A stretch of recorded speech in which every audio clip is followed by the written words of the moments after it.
Welcome everybody. This is Neuropa. Woo-hoo!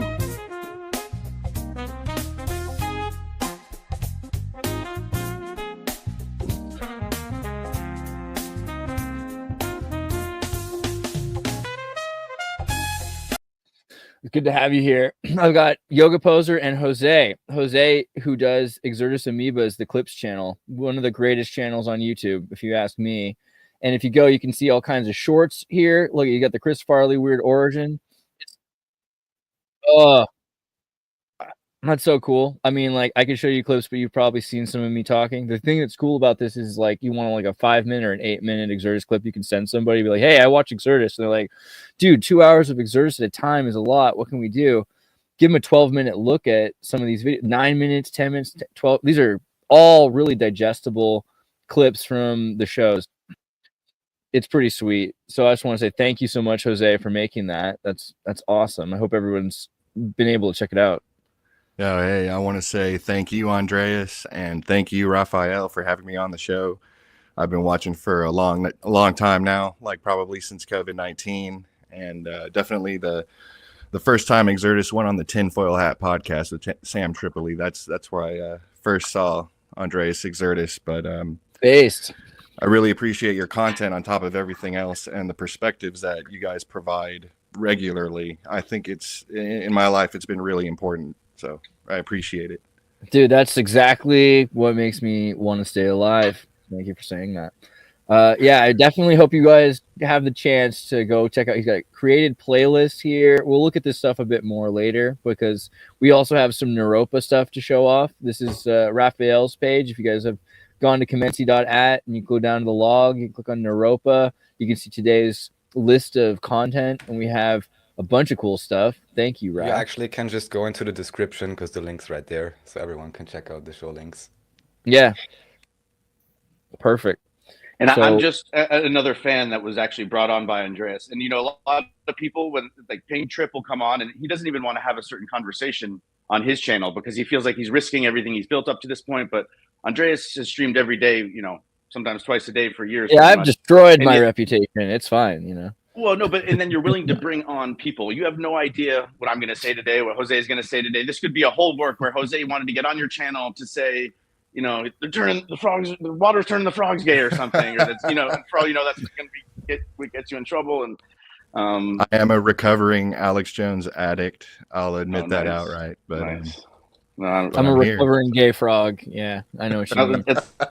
I'm a vegetarian that still eats meat. You know, I just eat meat too. We go. So, do you want to go click on where should I And start? speaking of Alex Jones, we just publicly giving Alex Jones credit. We don't need to keep bringing him up because I know he's but dude has lost like 40 pounds and put on 10 pounds of muscle. Dude looks fantastic. I mean, Yeah, he he was- looks like he was a fine, but he was fine before. But he's like a beefcake Anton LaVey now. There's something about his stare. I like it. he's A strong little, enough to make it through 4 years or 8 years of a presidency. That's what He's we like need the him to Star stay Trek. strong. You know. So. mirrorverse version of himself. But Raph has a bunch of links. I don't know. Do you want to start with no entry or should what are we Well, doing? The first thing is the show itself. That's always at the top. So if anyone goes to these links, here you can basically watch our show, which is running right now. But don't start it because it's gonna Nice echo feedback. gonna be loop. recursive. Yes. Nice. Yeah, so we start at the beginning, I'd say. Of course, shout out Exertus Amoeba. This is basically just a very brief addendum to the last show, because Jose clipped this part with the Wikipedia badges and the labels and the books, which we got to look more into at some point. And then just because I had briefly mentioned that, unfortunately, Wikipedia is not as open source as it should be. Who was the co-founder of Wikipedia, Andreas? Who left pretty early? Aaron Schwartz, you mean? Oh, well, that's another one. But there was one particular Wikipedia co-founder who left quite early, and I think he's also dismayed with the way that it has Oh, gone. are you talking about Larry? Larry Sanger? Maybe, let's see. I'm quickly Let putting. me see. Larry Sanger. He looks like a German, like Bond villain genius kind of thing. Yeah. Yeah, right. Exactly. Yeah, Yeah. exactly. I know Larry. Because I think also he's not too happy about it. And here I just wanted to point out, if you look at the Reddit posts that I put there, basically you have, this is not completely verified by me, but it basically more or less looks like this. that all the Wikimedia board in this case is run by Soros-related individuals. Oh, nice. See, I know, I'm not the Larry. original. Did he mention to you anything about Wikipedia at that point? Oh my God. Yeah. He's so annoyed. Are Casual you kidding? flex by Andreas there. Casual flex. Oh, you I mean mean, this guy? well, yeah, no, he's talking about how, frustrating it is that Wikipedia isn't what it was meant to be, and he wants to have more decentralized information. I mean, right now, the cool kids know if you go to Wikipedia, you can switch the language and be surprised by it being a completely different article. It's not always the case, but often it is. They have culturally different articles, and you'd be surprised how the German page might be 4 or 5 times longer or 10 times shorter, depending on if it's a science article or if it's a historical article. If it's a historical article, they're going to burn some pages, That's interesting, and Andreas, because I was going to present the question of, is Wikipedia the same thing everywhere anyways? He's just made it no what it's way. become. And maybe even the English version might be the same over there, but the person in Germany isn't going to the English page and telling AI to translate it to German. He's going to the German Wikipedia page. And that's Right. what maybe... And there's an Estonian, Czech, and everything else. So some of these pages are far deeper. If you're going to look into Slavic folklore, go to the Slavic version of the page and auto translate it. You're going to get way more out of that than you are reading the American version of a thing. Same thing with German history of composers, or you can get that someone in that country has more information. There's no reason why it's that way. It should be easier. There should be an AI front that digests all of this information and writes you your own Wikipedia page, basically based on all of the information from all of the sources, based on what they think you're most interested in. It shouldn't be the way it is. But at the same time, we came from a technology where, Wikipedia was Aaron Schwartz in his house making, originally, he made a Wikipedia page for his family. He wanted to, like, hey, anytime we want to add some information to this, and let's expand this and have other people do it. And then they have Urban Dictionary or Wikipedia about Star Wars. What's the difference between that and a German wiki? Each culture, each server has a different amount of information. And so the monopoly of Wikipedia has said, well, this is the only information we want. And they keep feigning that they want to keep Wiki small. They're like, well, this page is too long. We should really get rid of that page. Or, this person doesn't deserve to have a Wikipedia page, but that person does. This person's just a YouTuber who has 50 million subscribers. That person's a journalist that no one's ever heard of before who works for the CIA. So they get a page. And it seems like Wikipedia has always been controlled opposition, at least as long as it's been famous. Like the last time Wikipedia was okay was probably the time when your teachers told you don't use it, right? You can remember in school. Yep. You can't because it was actually 99% reliable, and it was hard to, every now and then I'm fishing through Wikipedia, even just on baseball statistics. In the first half of the article, it gets everything right, and it describes how the game went. And then the summary paragraph at the beginning and end just say that a different team won. And then I'm checking it on baseballreference.com on ESPN, and I'm going, am I going crazy here? But then I submit like a change, and how do these things get broken, and who notices? But so, Andreas, yesterday you were asking about, should there be one time instead of many times? Should there be one Wikipedia? As you were saying, a general central filter where all the information goes in, and then there's the idea that AI could get you 80-90% of the way there, but to really localize everything, that was a term that you taught me, actually, localization, to localize it to even each country, let alone regions within the country, so that it's in a written language, or even that if you push a button to read it, that it's in the spoken language in their regional dialect. The main issue then the Borg wins. Like, it becomes well, the Borg have already won on Wikipedia, because the main issue is they have all kinds of supposedly neutral guidelines, such as only using authoritative sources, not allowing original research and all of that. And I have read through quite a few discussions on contentious pages on Wikipedia, and basically anyone who has any clout or badges there, they just overrule you. They interpret the rules the way that they want, so they get whatever this power base wants. So it's a completely controlled up, unfortunately. Yeah, and who's Nearly Headless Nick? Because I remember Nearly Headless Nick is the name of a really weird, wiki editor. There's a really I don't want to just dox people here, but one of the most gnarly ones is Nearly Headless Nick is one of the highest editors of Wikipedia, and they'll go through and they'll take out information that they don't like, and you can cite information and show it. It doesn't really matter. They can come up with the excuse that they don't think it's important, but then they'll say, okay, it's really important to put in the front of everybody that they don't like that this is a right-wing extremist, and they don't have to cite that. They just have to say, this is a right-wing extreme. So Wikipedia is really weird how they ended up, but it's because they started out with saying it's dangerous, you shouldn't have kids using it, and then it became, well, we need to take over Wikipedia, and you can see where that happened. I think this is your wiki map with the relationships to Soros, and it's crazy. It's a revolving door between Soros's new organization fund and World Economic Forum and Open Borders Society, particularly Open Futures Foundation, Rights for Governance, digital ranking digital rights, all of these different groups that they have. And just as we're on the Soros thing, I'll say it again. I noticed through a direct account, basically, that you can do whatever you want in the European Parliament and try to achieve anything. It's going to be very difficult. However, if you do work for a Soros-affiliated association, they simply submit their paper to the parliament, and that's basically accepted 99% of the time, just as it is. So, yeah, the European Union basically is a communist-style organization. If you just look at it technically with the commission and so on, yeah, it's a big joke. But anyways, I just wanted to put that there as a short addendum to my comment last Rafa, time. you've got Americans on the stream here. You can't just be throwing around the word communist willy-nilly, There was a McCarthy recently in charge of Congress again, remember, Wasn't that long ago. I was feeling the conversations that you guys have about the hybrid system, that maybe it's a mix of the two ideas, or maybe those ideas are ready to be like upgraded for the future 2025, and maybe it's a different story than it used to be.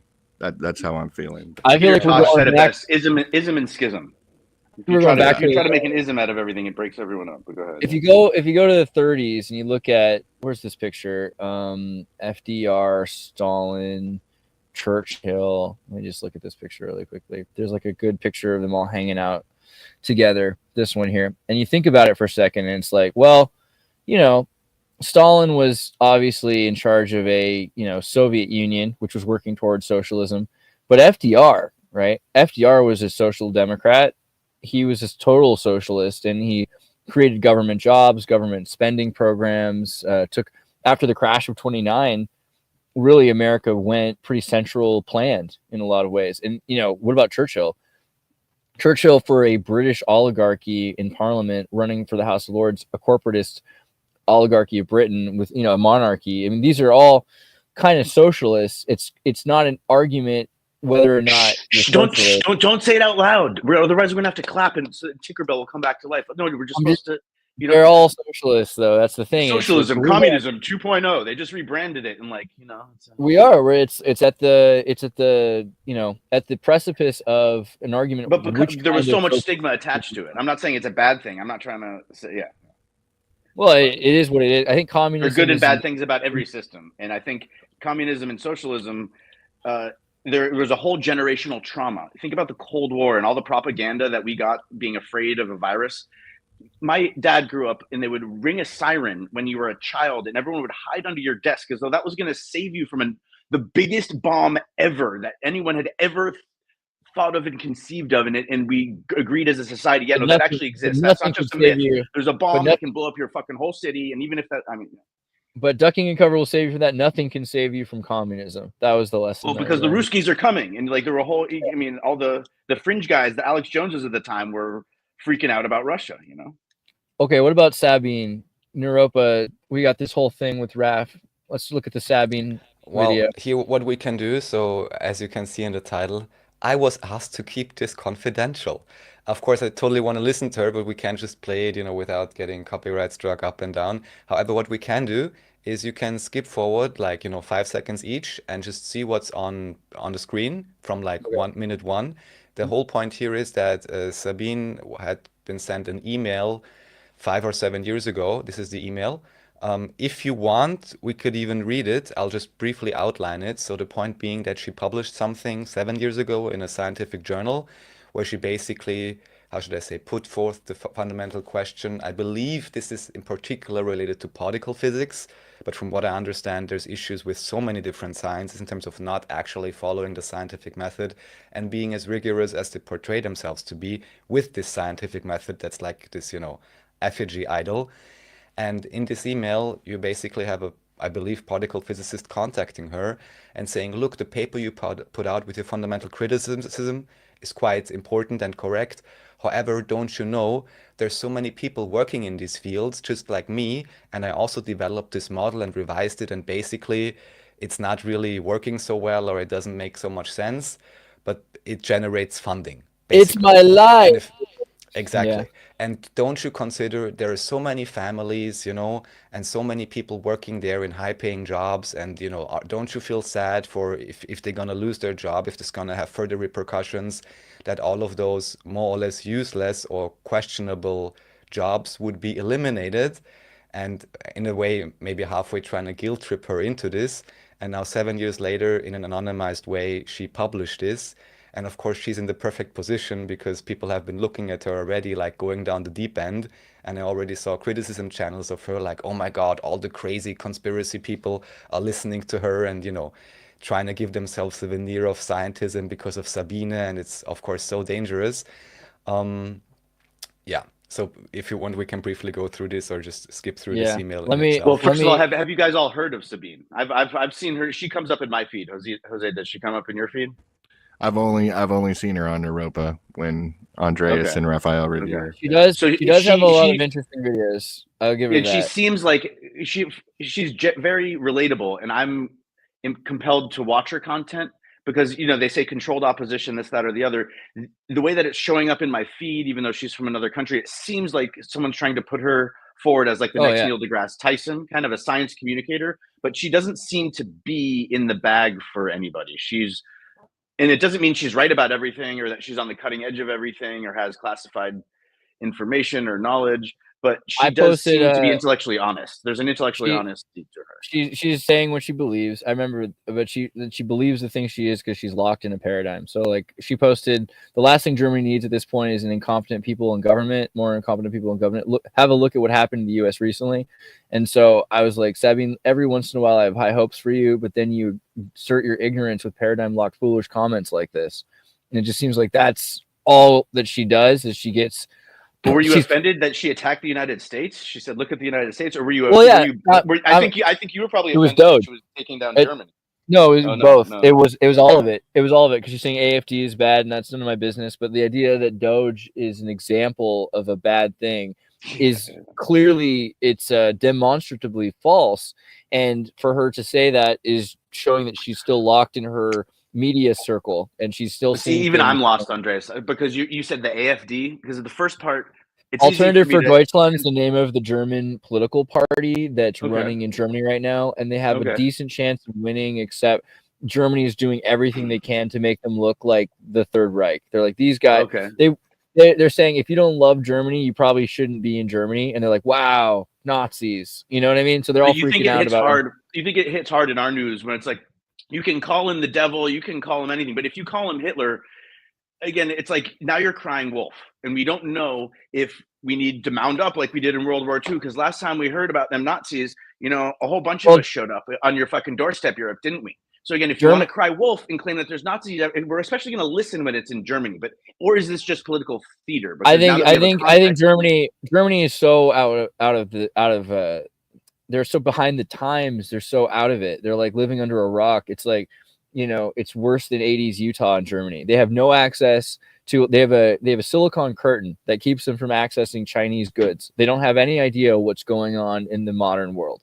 They live in a paradigm that's locked, and they have these old German cars that are expensive that they can't afford, that are breaking down. So they're buying Japanese and Korean and Chinese cars, and you're seeing French cars. And it's like to see people driving Chinese and Chinese cars in Germany where they make German cars. It's crazy. It's just crazy where they're at. They're falling apart. They can't afford to live. It's so expensive, the food, and the energy costs are triple what they were a year or two ago. So whatever savings you didn't have are already gone in the next level. But Germans are so used to working all the time. So they just work. They're like, well, if I keep working, then hopefully it'll work out. I mean, that's genetically all they can do. But then they're talking using old rhetoric. So they've been told ever since Hogan's Heroes that the Nazis are the bad guys and silly, and they're trying so hard to use the Nazi bat, they call it, where you hit someone over the head with if you don't do what I say, you're a Nazi. It's the Nazi bat, right? Well, and that's what it's come to, and that's the boy crying wolf. That's so last year, because now Kanye West is selling swastika t-shirts at Super Bowl. So like this is what because the next generation watches TikTok and they're not reading even their history textbooks, and even if they do, they don't remember, and it doesn't. Yeah, and a lot of work into making this allegorical history and telling it.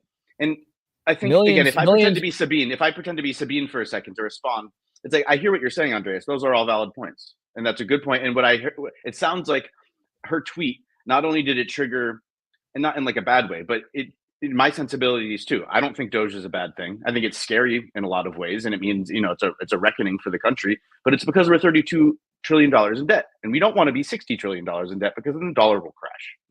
Yeah, so the thing, we have about 8 years left. So there was that part, and then the other part that triggered you was the idea that you were hitting on AFD, and I didn't have any context for understanding any of that. And you've just been in Germany for some time, so you kind of saw it on the ground and how it plays out. And what you're saying is that it's being used as looking girl right here. This girl looks like she belongs on DuckTales. This is Alice Weidel. She's in the AFD, which is the German party, and she did a video with Elon Musk, an interview with Elon Musk, and she's pushing for reasonable policies in Germany. But because this guy made the Nazi bat, they have to basically look like, if you're voting for them, you're voting for Nazis.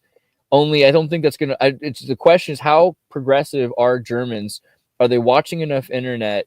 Have they tuned out of the television enough that they finally can go past this? Because the Germans have a coalition government, and so they don't need 50%. They just need 3 of their lesser parties to conspire together in order to wipe out. And so, because Nazi, if someone is that evil, and you're assuming, because Nazi used to mean hillbilly, redneck, country bumpkin. That's what it was. It was a national socialist. It was a farmer, and so it was kind of used as a pejorative to say that they don't know what they're doing and they're rule followers. And yeah, they're going to do as they're told if they're told to muster in mass. And but yeah, we didn't. I think that so the Nazi. So if they were really that evil, they'd be sophisticated. They'd come as wolves in sheep's clothing. They would show up as Democrats, as what is it? Neoliberal fascists, as opposed to. But every now and then, the clock's right twice a day. And in Germany, there may be, as you said, a few coalitions that come together, and their goal is to get the public to tune out with divisive rhetoric so that they can get away with whatever the fuck they're doing behind the scenes. And as long as you're paying attention to all this gender stuff and all this other nonsense, no one's paying attention to what they're really doing, right? Well, and then simultaneously in Germany, you have a huge population of Turks and of immigrants. And so even if the Germans aren't allowed to speak out, the Turks are. And even if the Germans aren't allowed to have criticism of Israel, the Turks do. And so at a certain point, because they're protecting immigrant classes from, rape and murder charges, they're also protecting their free speech. And so there's a huge growth of Turkish anti-Zionist sentiment that's changing Germany, because they're being told they're not allowed to say it, while all around them they're hearing it, right? It's like embedded in the culture. You can go to any kebab place on any corner, and the culture is going to be exactly the opposite of it's the same thing with sanctuary cities in America. So Germany's shifting really fast, and the goal would be for this election to be a majorative election instead of a multi-partisan election. So instead of having these 3 parties manipulate to take control, having this one party have enough power to actually change things. But it's really, the system's designed to stop any progress, because they use democratic. Can I pull the thread of what you meant about the sanctuary cities? Because here in Boston lately, in the news, there's been a lot of reports of speakeasies being kind of uncovered, and they're undercover cops, even active duty cops, guarding the doorways for these speakeasies. And do we want to live in a country where that's illegal?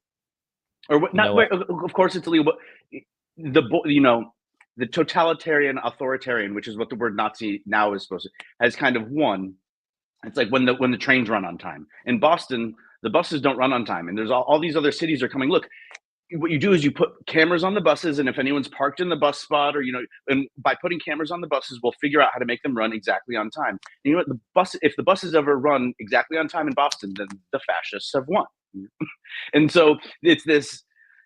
How perfect do you want your society? Should it be that any time a speakeasy is open for even a week, that they're using everyone's digital data to find it and track it down and stomp it out and arrest everyone for having a dime bag in their pocket? I mean, I don't know. Let's read Sabine's the letter that was sent to Sabine. If you remember me, I am not using my work email. The topic is a bit delicate, and I hope that our conversation will remain confidential. I'm contacting you regarding your recent paper in Nature, which made a lot of noise. First of all, congratulations on a nice paper. If you wanted to attract attention, you managed to do this. Actually, I would like to ask you next time, think not only about short-term personal benefits, but about the community in general. You understand what consequences your publication might bring for our community? What are all these BSM model builders with exaggerated self-opinion going to do afterwards? What about the experimentalists who survive hiding BSM, not BDSM. But and what does BSM mean? Biological systems, BSM. See, I would have had to Google it. Thank you. I knew you would. Physics beyond the standard model. Okay, so beyond standard model builders with exaggerated self-opinion going to do afterwards. What about experimentalists who survive hiding inside of big multi-TEV collaborations? Can you offer them any decent employment? What's a TEV? I'm lying. I feel like it's a foreign language. What are we talking about here? Inside multi.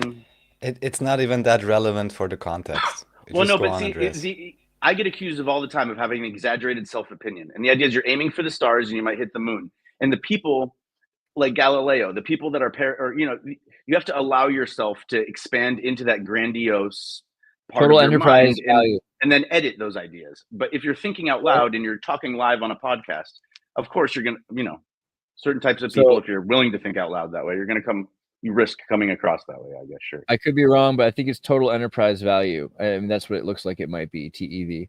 But I don't know for sure. So collaboration, basically they're saying like, if you can get more money for these scientists who are making up these beyond standard models.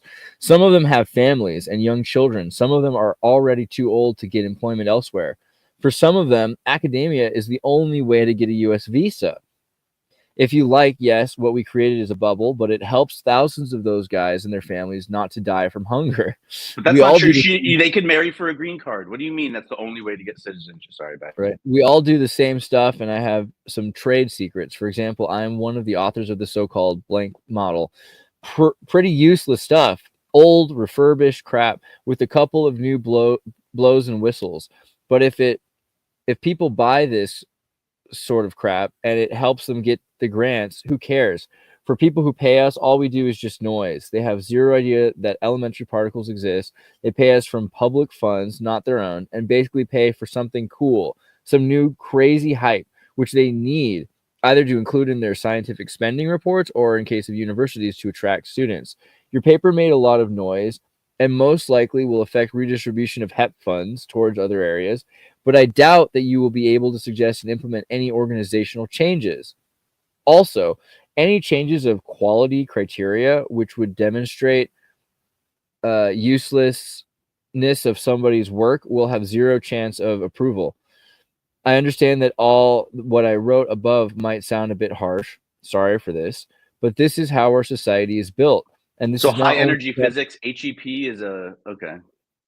So this is a problem in high energy physics community, but also exists in all other areas. But and so that's like high energy physics means like, no, it's pretty easy to turn 4 microwaves into a particle gun. And what you do is you like keep the output on your hand and the battery is like up your ass. And when you squeeze your ass cheeks, you just walk up to someone, you can like melt their fucking face. Okay. So like, I grew up thinking science was really cool, but they're called information hazards. And no kids, there's no such thing as a ray gun. It doesn't exist. You know, Marvin the Martian, the thing that you walk up and he's got a little gun and it goes, zoo, zoo, zoo, zoo. No, that doesn't exist. No. You can't do that. They proved that during the Cold War, guys. Don't worry. Look the other way. These are not the droids you were looking for. 5-Leaf Clover says, please watch Hellstorm Dresden. Okay. Is that like the footage of the destruction of Dresden or? I'll look and see that. But here, so it continues. My heart is bleeding when I regularly see bright, intelligent persons with independent ways of thinking leaving academia or getting kicked out, whereas obedient idiots remain, but there is nothing we can do. Those who get kicked out usually find better opportunities outside of academia. Those who remain in academia accept the rules and enjoy the comfort of academic life. Of course, sometimes there are exceptions like string theorists Smolin and Voigt, but I doubt you would like to share their destiny. Their destiny, though, is having been famous, and now some people think they're infamous because string theory has been debunked, and they're saying the whole thing is just a giant, intellectual masturbatory circle jerk, essentially. Sorry to be so crude about it, but that is kind of what she's saying. Is there a problem with that? Because it's creating work, and the problem is they're not doing it under the umbrella of black box theater and in content creation on YouTube. They're calling themselves science communicators, and they're using government funds that could be used for either research and development or lowering the price of tuition. And every time they get a grant, and they're pulling from what they're saying, right, the public funds, university funds, that could fund the tuition for someone from another country or from a disadvantaged place in the United States or situation to get free tuition. And so the idea looks pretty bummed about it. And then they become these closed circles. In real academics, you're always going to have new people kind of coming up through the system, being mentored, and then kind of launched into industry to practice the science and to be the experts in the field. But whereas when you have a closed loop, because it's not a real, they're just using, this is Plato's cave. This is NASA's images of the planets in other solar systems. It's just light and mirrors. It's a sonnet lumiere. And so yeah, what were you saying, Raf, about why did you bring up this particular video? Oh, well, basically just because she's realizing, I mean, she's been on this path before, but that academia is a joke, and that there is deliberate, as she says in that email, or this email says, noise being generated just for the sake of it, huge amounts of money being wasted. And then, of course, you have certain people beholden because they're benefiting from it and supporting each other. And then outwardly, this being portrayed as the science, as we've also seen the past years. And this is just incredibly detrimental to society at large. And it's always the same thing. You have some people that are funding certain things through public funds, which is your taxpayer money. And then you have a very small class that's benefiting from it, getting paid a lot. And everyone else is suffering and has a decrease in their quality of life, or however the public funds could be spent, or public effort, energy, however you want to call it. So yeah, she's continuing down, how should I say, the road that she's been on for some time. And I brought this up because the next two links we're going to look at and can briefly play is regarding nicotine and smoking. So this is just a basic article, but the next two things basically are more interesting. So you have the La Quinta Columna, who did amazing research also during the sea crisis in terms of showing what these things actually do. Here they're hold interestingly on. showing... Did you just hold on? You just called it the sea crisis, dude? Yes. Again, remember, Donald Trump won the election. Remember? Whatever. You're allowed to say the word COVID. You're allowed to say the word COVID. People know what I'm talking about. We're not risking demonetizing Andreas. That's all I'm saying. Don't worry. So here it's kind of interesting that they also brought out something regarding nicotine and nanotech. I'll just leave it at that. People, you can check out the links. Generally, from everything I've seen, I can recommend those guys. They also did this documentary I brought up last time called Blue Truth. Guys, just check it out on your own time and on Odyssey. I think they really did very well, like true grassroots research that is not funded by the WHO or whoever. So that's something cool. And then, because last time we spoke about holy smokes and smoking, I'd like to bring up two brief sections. Here, yes, 1 second. No, not this one. One second. It should be the right one. Bright Learn, yes, exactly. Here we have minute 17 and minute 30. And if you want, in each case... Oh, okay, I'm very sorry, because this is apparently the wrong link. 1 second. I'm going to pull this. I guess the only point I was making, again, I'm a ninny, so I like to nitpick. But when you say sea crisis, it's like calling it a special military operation in Ukraine right now, dude. Like, really? Well, it probably was. But nicotine and vitamin B3. Look at the no. similarity of the molecules, right? Nicotine and vitamin B3, right? So that's pretty interesting. Vitamin B3 is super important for the brain. It's an interesting. Is that what you're looking for, Raf, or something specific? 1 second, because I want to look up the actual interview which they did. 1 second. What do you guys think is more addicting, nicotine or coffee? They're both pretty addicting. I think probably nicotine, maybe coffee. Coffee's pretty, like, if you drink coffee all your life, it does things to your brain. You know, like it makes you tired more often. You see a bunch of old people. But that doesn't mean it's addicting. That just means caffeine's really fucking bad for you. Well, but it is addicting because if you drink coffee, then that can keep you from becoming tired. Like I said, when I was in high school, the neurobio teacher, AP neurobio, had their students each divide up into groups and each pick a class of drugs: barbiturates, uppers, downers, and they had a poster, put it on the wall. And I spent a lot of time just kind of walking up and down and the only one that said it didn't put holes in your brain was marijuana. Alcohol, everything else kind of, or has some sort of permanent potential effect on the body. Now, THC does stay in your fatty tissue for 30 days or maybe longer after you stop consuming it. So, but still the effects aren't necessarily permanent if that's the concern. But so when you say, which is more addicting, caffeine or nicotine? Where do I go in this interview? Me personally, I've never enjoyed drinking coffee or caffeine enough. Yerba mate is a nice pick-me-up, and but that really gets me going. And where should I go, Rob, for this part? Yes, so please go to minute 17, play it for 3 minutes, and then to minute 30 and play it for 3 minutes. We should be okay with this. Minute 17. Okay, so it was a good question. Jose, it was a good question. It was a good question, and the answer is it's different for everybody. I think because I'm not a doctor. I do think nicotine can give you like head cloud. Yes, both of you gentlemen to start out with minute 17. Let's actually start with Ben Fuchs here because we haven't interviewed Ben for over 10 years. So Pharmacist Ben, your website is pharmacistben.com. I'll bring it. What's that? And also, can you hear me? Also, Truth Treatments. Yeah. All right. So go to minute 17. Play it for 3 minutes and then to minute 30 and minute 17. Oh, go to the 17th minute. Yes, 17. 17th minute. Can you pronounce that word at the top for us? It was pharmacy plan. And so you can get trace amounts of nicotine in foods, but I don't have a way of dosing it in a standardized pharmaceutical dose. There's about roughly 10 milligrams or so of nicotine in a cigarette per cigarette, and very interestingly, nicotine goes right into the bloodstream when you smoke it.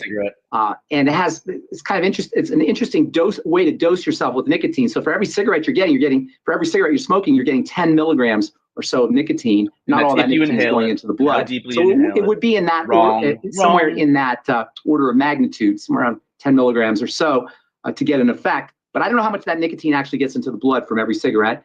And the food sources of nicotine that we talked about only have very, very, very, very tiny trace amounts of nicotine, where they function as plant defense molecules, as it turns out. And when we eat plant defense molecules, this has a stimulating effect on our own defense system. And this is one of the reasons why phytonutrients, carotenoids and flavonoids and phytosterols and all these other molecules that they call phytonutrition have a beneficial adaptogenic effect in the body, because these tiny, very tiny, tiny amounts of what you could think of as poisons in the case of nicotine as plant defense molecules actually beneficial adaptogenic the immune system effect. And have beneficial effects for have beneficial anti-inflammatory effects for folks who are dealing with inflammatory diseases. Let me bring in Pharmacist Ben and for example, resveratrol. I mean, this is part of the great plant defense mechanism against fungi. And so go ahead and speak to that. Yeah, that's very interesting you say that.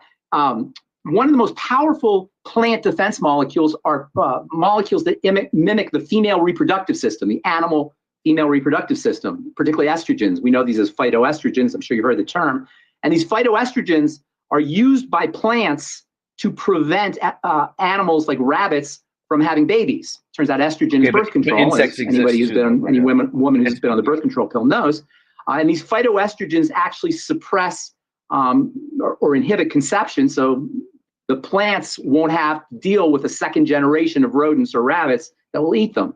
Other things like resveratrol have this kind Andreas, of. we can go to minute 30 and then play also there's 3 things like that in minutes. New England called bear corn and swa It's root. God's medicine, divine medicine. Women so take them during menopause. that's the way I practice. I look at the medicinal properties of vitamins, minerals, amino acids, and fatty acids. And while they don't have the Darth Vader-like effects that a prescription drug does, they're kind of like your mom's apple pie, or your grandma's apple pie. They're kind and gentle to the body, and they restore biochemistry in a kind and gentle way, rather than boom, boom, knocking out the cell. I always think of the Bible story. I know you like the Bible, Mike, and I don't know if you do Dr. Artist, but there's a really cool story in the Old Testament where Moses is, he goes to God and he's saying, oh, these children of Israel, they're complaining and moaning all the time. What can I do? They want water now. And God says, go to the rock, Moses, and ask the rock for water. And instead of asking the rock, Moses takes a stick and he hits the rock. And as a punishment, he doesn't get to go to the promised land. And that's kind of like, to me, I think of drugs. Drugs hit the rock. They don't ask the rock. They tell the cell what to do. They're like, I'm the doctor. I'm smarter than you. I'm the pharmacist. I'm smarter than you, you dummy cell. I'm going to tell you what to do. Whereas nutrients supply the raw materials for the cells to use if they want to use them. And so I look at nutrients as nature's medicine, the medicine that the body evolved with over the course of hundreds of thousands and even millions of years, rather than these Darth Vader Franken chemicals that command the cell, order the cell to do something, and then have to be detoxified. And this is very important, a very important point that most people don't recognize. You have side effect profiles and adverse reactions that everybody knows about with drugs, but what people don't realize is when you take a prescription drug, it costs you vitamin C, it costs you magnesium, it costs you copper, it costs you zinc, it costs you essential fats, as the body reroutes all those wonderful nutrients that are important for having a healthy lifestyle to the liver to clean out that prescription drug. You don't have that effect with nutrients. Nutrients are actually integrated into biochemistry, whereas drugs have to be eliminated, sort of like, get these Satan behind me.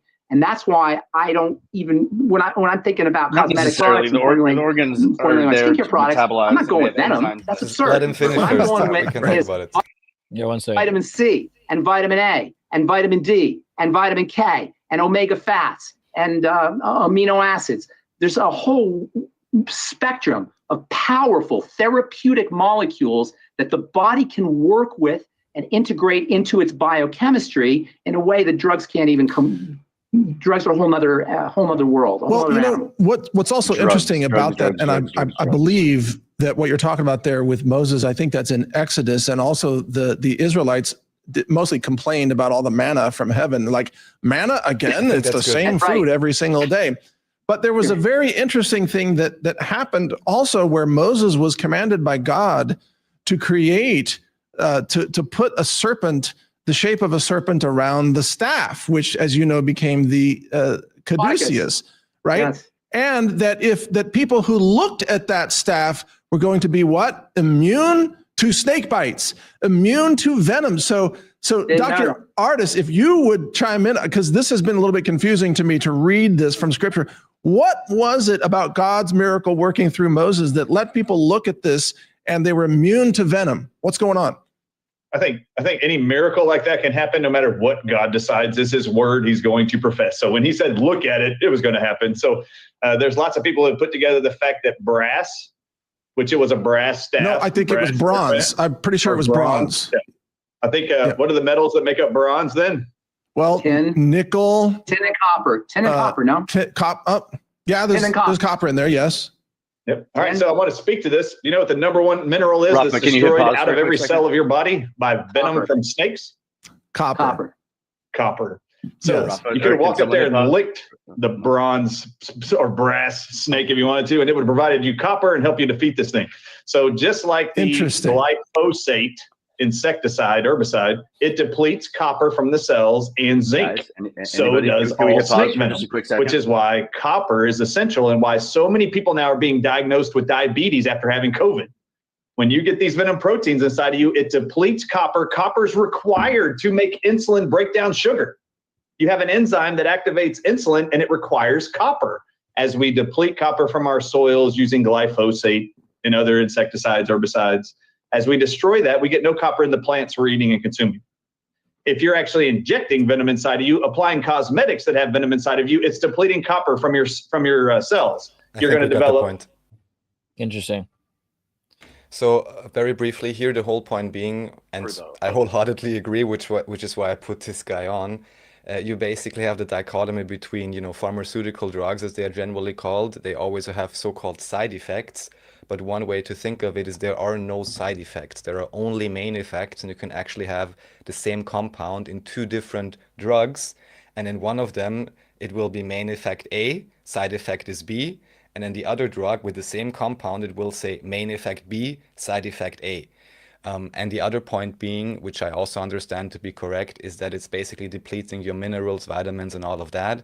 And while, again, whatever, eating healthy, you know, going out, recharging your electricity and all of that is maybe not working as strongly as take, you know, whatever pharmaceutical you may have.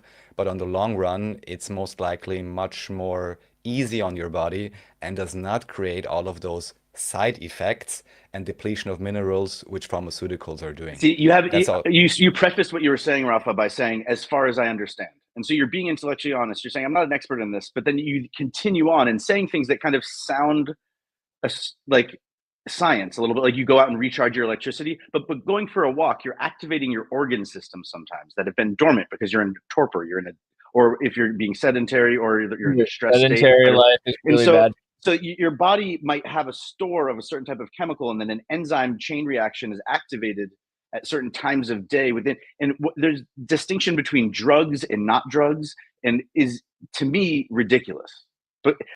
And then they still ended up talking about licking the caduceus staff because everything's fucking sexual. First he's talking about your grandma's apple pie, and then how that has, I mean, was that a euphemism for something? But anyways, I think the point is like cholera epidemic, copper pipes. They got rid of all the copper pipes, and people started getting sicker without copper. The magic thing again, it's like presto changeo. It's open sesame. Is it possible to say words and then have something happen? And yet, it's amazing that language exists, and it's kind of magical. But what they're talking about, can you look at something and then be immune from poison? So if you get dosed with, because there are certain animals that will have like a psychedelic effect when they bite you, certain poisons of an insect, this, that, or the other. And there's something called the yantra. And Jose, do you know what a yantra is? No, I do not. So a yantra is like a geometric pattern that looks like a fractal. And the meditative practice is, instead of sitting there and trying to be empty-minded or focusing on breathing or what your posture is like, you're just sitting there focused. You could even be passed out on the floor, but you're staring at something, which is a geometric pattern, and you're tracing your eyes over it again and again and again and again and again and again. If you're freaking out, whether it be because trauma, shock, anything, if you don't have drugs, you can activate the body's internal placebo effects and then while you're doing that, while you're tracing the eyes, send healing energy, positive thinking to the place in your body that's hurting, and you can actually feel a warming effect, and you can give yourself goosebumps in different parts of your body while doing these practices, instead of going, because sometimes especially the first time someone takes psychedelic drugs, even if you've been told this is going to last 8 hours, the effect is so intense and so prolonged. It's not like other drugs. Even if you caffeine, speed, you could smoke all the crack and do all the heroin you want. I mean, that, it goes in the system and out of the system, and maybe it goes out of the system slower as your organs die, as you need them for other things. That point they made, but that was the one point that I really agreed with what those guys were saying, was that the organs need to have a chance. Slow it down. You're scaring Jacob. Just Jacob can't handle it. It's too many words at once. But with psychedelics in particular, I was going to say, my buddies introduced all those concepts you just said to me as biohacking, right? That was probably like 5 years ago. So I don't know if that shows how late I am to this party of like meditation and stuff, but a lot of meditation concepts I learned through the Exertus channel and everything, just speaking personally. And I understand what Poser's saying, and I feel like I've experienced that also. But yeah, I just thought I'd say, and that's like the big brother in my me. friends are calling it biohacking. If someone's saying, I want to try mushrooms for the first time, because again, they're real available, you just have to know you're going to get to a point where you're going, oh shit, is this forever? And you get to this fight or flight going, oh no, I've never done anything like this before. I couldn't imagine what it would be like to have made it to adulthood without having tried mushrooms in my teenage years. I think a lot of people get fevers though too. Like I think fevers can release a lot of similar hormones and melatonins in your head, and like a lot of time people will say they have these fever dreams and psychedelic fever experiences. So it's a natural thing. I'm just saying, the brain itself. You gotta be ready to hold on to your friggin' pants, man. If you're an adult who's 40 and you're going, no, I might try, but mushrooms for the first time. It's not ketamine. Ketamine, I'm sure. Just to be clear here, we're not talking about any psychedelics in general. The main point here being is that using natural compounds and using whole compounds as nature provides them, we can go deeper into what is natural. Yeah, so they specifically said a snake bite, that a caduceus staff. That was what was presented as the topic of conversation. Well, there is more to this, because there are interesting correlations that Brian Ardis brings up, where it appears as if basically all the symptoms of so-called long COVID appear, according to his research, to overlap with a venom snake bite.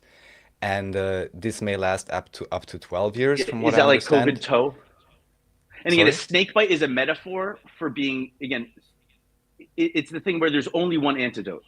You have to have the antivenom, and it's made from the venom of the snake that bit you. You know, the hair of the tail of the dog, so to speak. Yeah.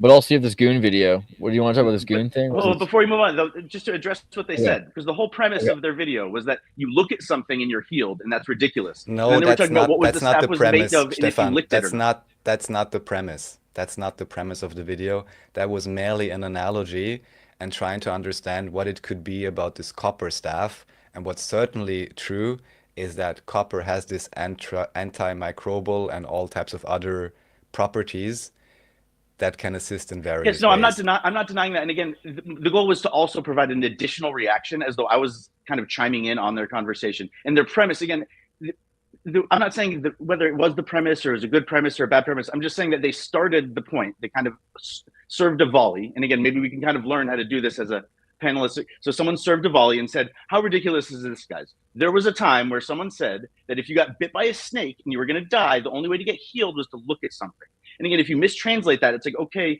you're on some sort of weird chemical that got into your blood, and the only thing you can do, the best thing you can do is, and then I went down the rabbit hole of, you know, explaining what a yantra is and how it could deal with psychedelics. Andreas, if you like to talk, you have to unmute yourself. Oh, sorry. I was just trying to move on to the goon thing. You know, this video here about the eggs thing. Yeah, so this also tangentially relates. Of course, David Knight, potentially known from InfoWars, he eventually got kicked off when he was not complying with the Trump raves, I guess 2016, 2017, when Alex Jones, unfortunately, from my point of view, stopped generally being super skeptical and critical of government and started supporting one side, let's say. At the beginning, I was also kind of with it. This is actually when I again started getting into watching him in like 2016, 17. And I was just like, oh, great, it's the great military conspiracy, you know, to save democracy and make something better for the people. By now, I'm not exactly sure about that anymore. You actually skipped over one video, by the way, which we can get back to. Hold on, sorry. Oh, yeah, the mitochondria video with Mr. So this is, hopefully someone will eventually get onto this podcast as well. I just want to give a shout out here. This is on my channel, translated now. Anybody who's interested in these things, there is like, I don't know, 20, 30, 40 types of tips. Again, it's translated in English. Otherwise, you can just type in the compounds.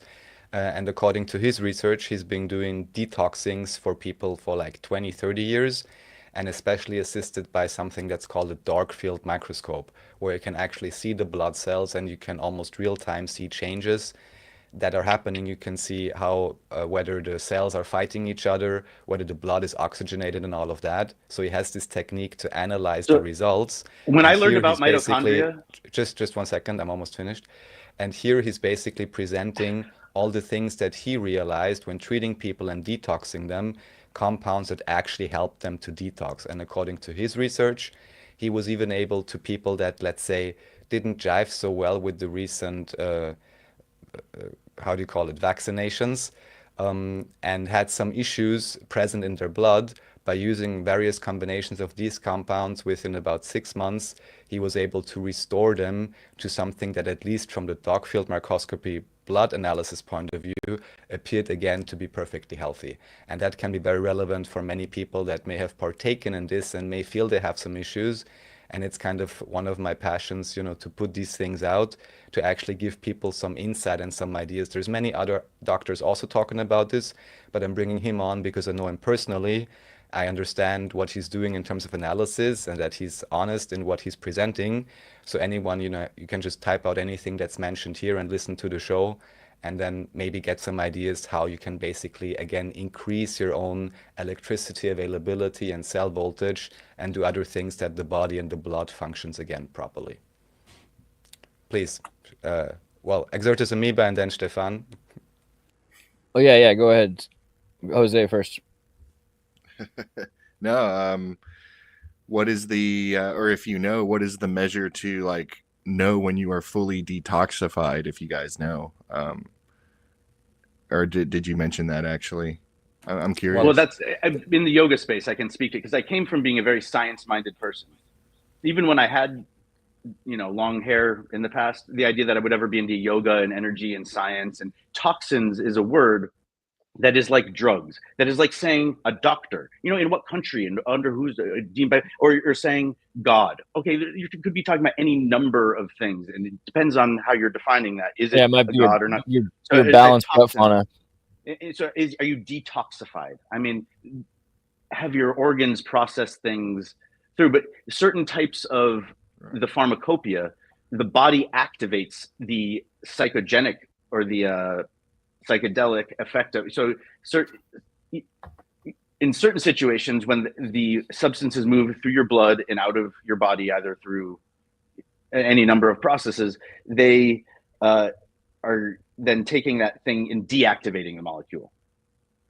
Whereas nicotine, the first time through your system, then gets broken into coditine, I think, two different, which is like a symmetrical, it like breaks it in half. And coditine was something that was in focus factor or something. And so then, but then eventually coditine also gets metabolized into other things because it keeps getting run through the organ systems. And all I'm going to say is, so Rafa, I talk really fast. And if I were talking to you in German, even if I spent 5 years learning German, I would sound like a fourth grader and I wouldn't sound. And so we should do it in German. First, but do I talk too fast? Can you even understand what I'm saying? I don't know.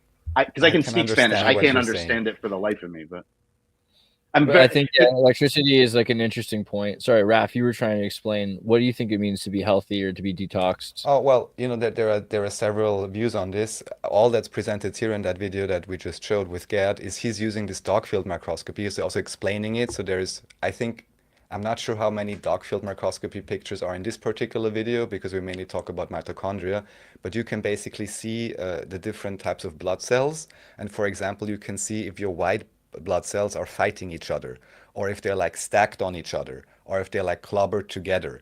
These would all be signs that there is some autoimmune response, which means something's not right, or which would mean there is a lack of proper oxygen transport available in the body right now. And if your blood cells, however, are evenly distributed, there are no like filament networks in the background. I did some other presentations with him, so I'm just relaying what he's saying. Then basically visually, you can reconfirm and say, okay, this looks again like healthy blood. So that's what all he did wow, there. That checks out. Okay. He had patients that said, oh, I have some issues, I'm feeling low energy or whatever. It's all about energy here. And also your individual, how you feel basically. And people often don't know, oh, I'm full of energy, I have no energy. And they have no clue that there is actually also a biochemical mechanism associated mainly with adenosine triphosphate in the background. This is what we talk about here. Which is ADP. And Jose, do you know ADP and ATP? I've heard it. Okay. Yes, they say it's like the energy currency of the body. And the main point here is whether your body is able to have the higher variant of energy production, which uses oxygen, which is called the aerobic Krebs cycle, or it is forced to use the anaerobic Rafa knows cycle. his shit. Oh, obviously. And here the whole point is with all these compounds and things, you can again assist the body to switch into the higher mode of energy production, which is much more efficient. And also what's curious is that usually cancer cells, they always are on the low type of energy production. And it basically associated with acidity. Otherwise, it's a rapidly. So, if it isn't, then it's a rapidly growing tumor. When you find a. The whole point being is if you manage to again increase the oxygen transport availability in your body, usually you will also have a very good chance to how should I say this now, not to give the wrong statement, but to assist, let's say, the cancer cells in recognizing again that maybe they're not exactly doing what they should. They can switch again into a higher energy production mechanism. And that's basically any and all things which, in my view, are sustainable in terms of treating these things. They are all helping you in increasing the oxygen availability, equaling energy availability within your body and within your system. And that's a very simple metric, let's say, but so many things which appear so complicated ultimately very oftentimes come down to that factor. Is your body able to properly transport oxygen, and are the cells able to use the oxygen to create lots of energy instead of only having sugar available, which creates very little energy? So it's called oxidative body phosphorylation. Rafa, do you concur? It's called oxidative phosphorylation. I'm just trying to riff off what you're saying. You're saying oxygen is a key element here, and it's used in the mitochondria, correct? And my initial skepticism was I saw one of those slides and it said mitochondria. And when I learned about mitochondria, it was in a textbook, and trust me, there was no yoga guy with like 7 chakras behind it. And usually I'm skeptical if someone's talking about mitochondria and then there's that yoga thing in the background. But Rafa, the way that you just broke it down is that's college level understanding of cellular biology. That was awesome. And you're just able to rattle that off in English. Again, that was pretty freaking impressive. And you've been on the podcast a lot, but I've never really heard you just kind of spiel like that. Well, we've talked about this 1 or 2 times, but this is something I've been researching for maybe 10 years or whatever. I, of course, read various books on this. I'm going to ask if you concur on this, because again, not that you're a full expert, again, but you did say it at Holiday Inn Express last night, apparently. So oxidative phosphorylation, mitochondrial DNA, comes from your mother, correct? It's what they say, yeah. And so when a woman is pregnant with a male child, the story that I understand is that 5-10 years later, they can test cells in the mother, and that some of the cells in a chimeric way are the son's DNA in cells, and her body doesn't reject it because they have the same mitochondrial DNA, understand? And it's not true about women, because necessarily when they have a woman child, for some reason, or again, maybe I'm wrong about that. Maybe the research has advanced since then, but the idea that we only have one type of DNA inside of us and only one type of cell is permitted may be true for men. But if a woman, specifically her immune system, has to be able to accommodate having a male child inside of her while she remains a female, so clearly something's going on. And yes, there's some sort of barrier in the womb, but they're sharing blood.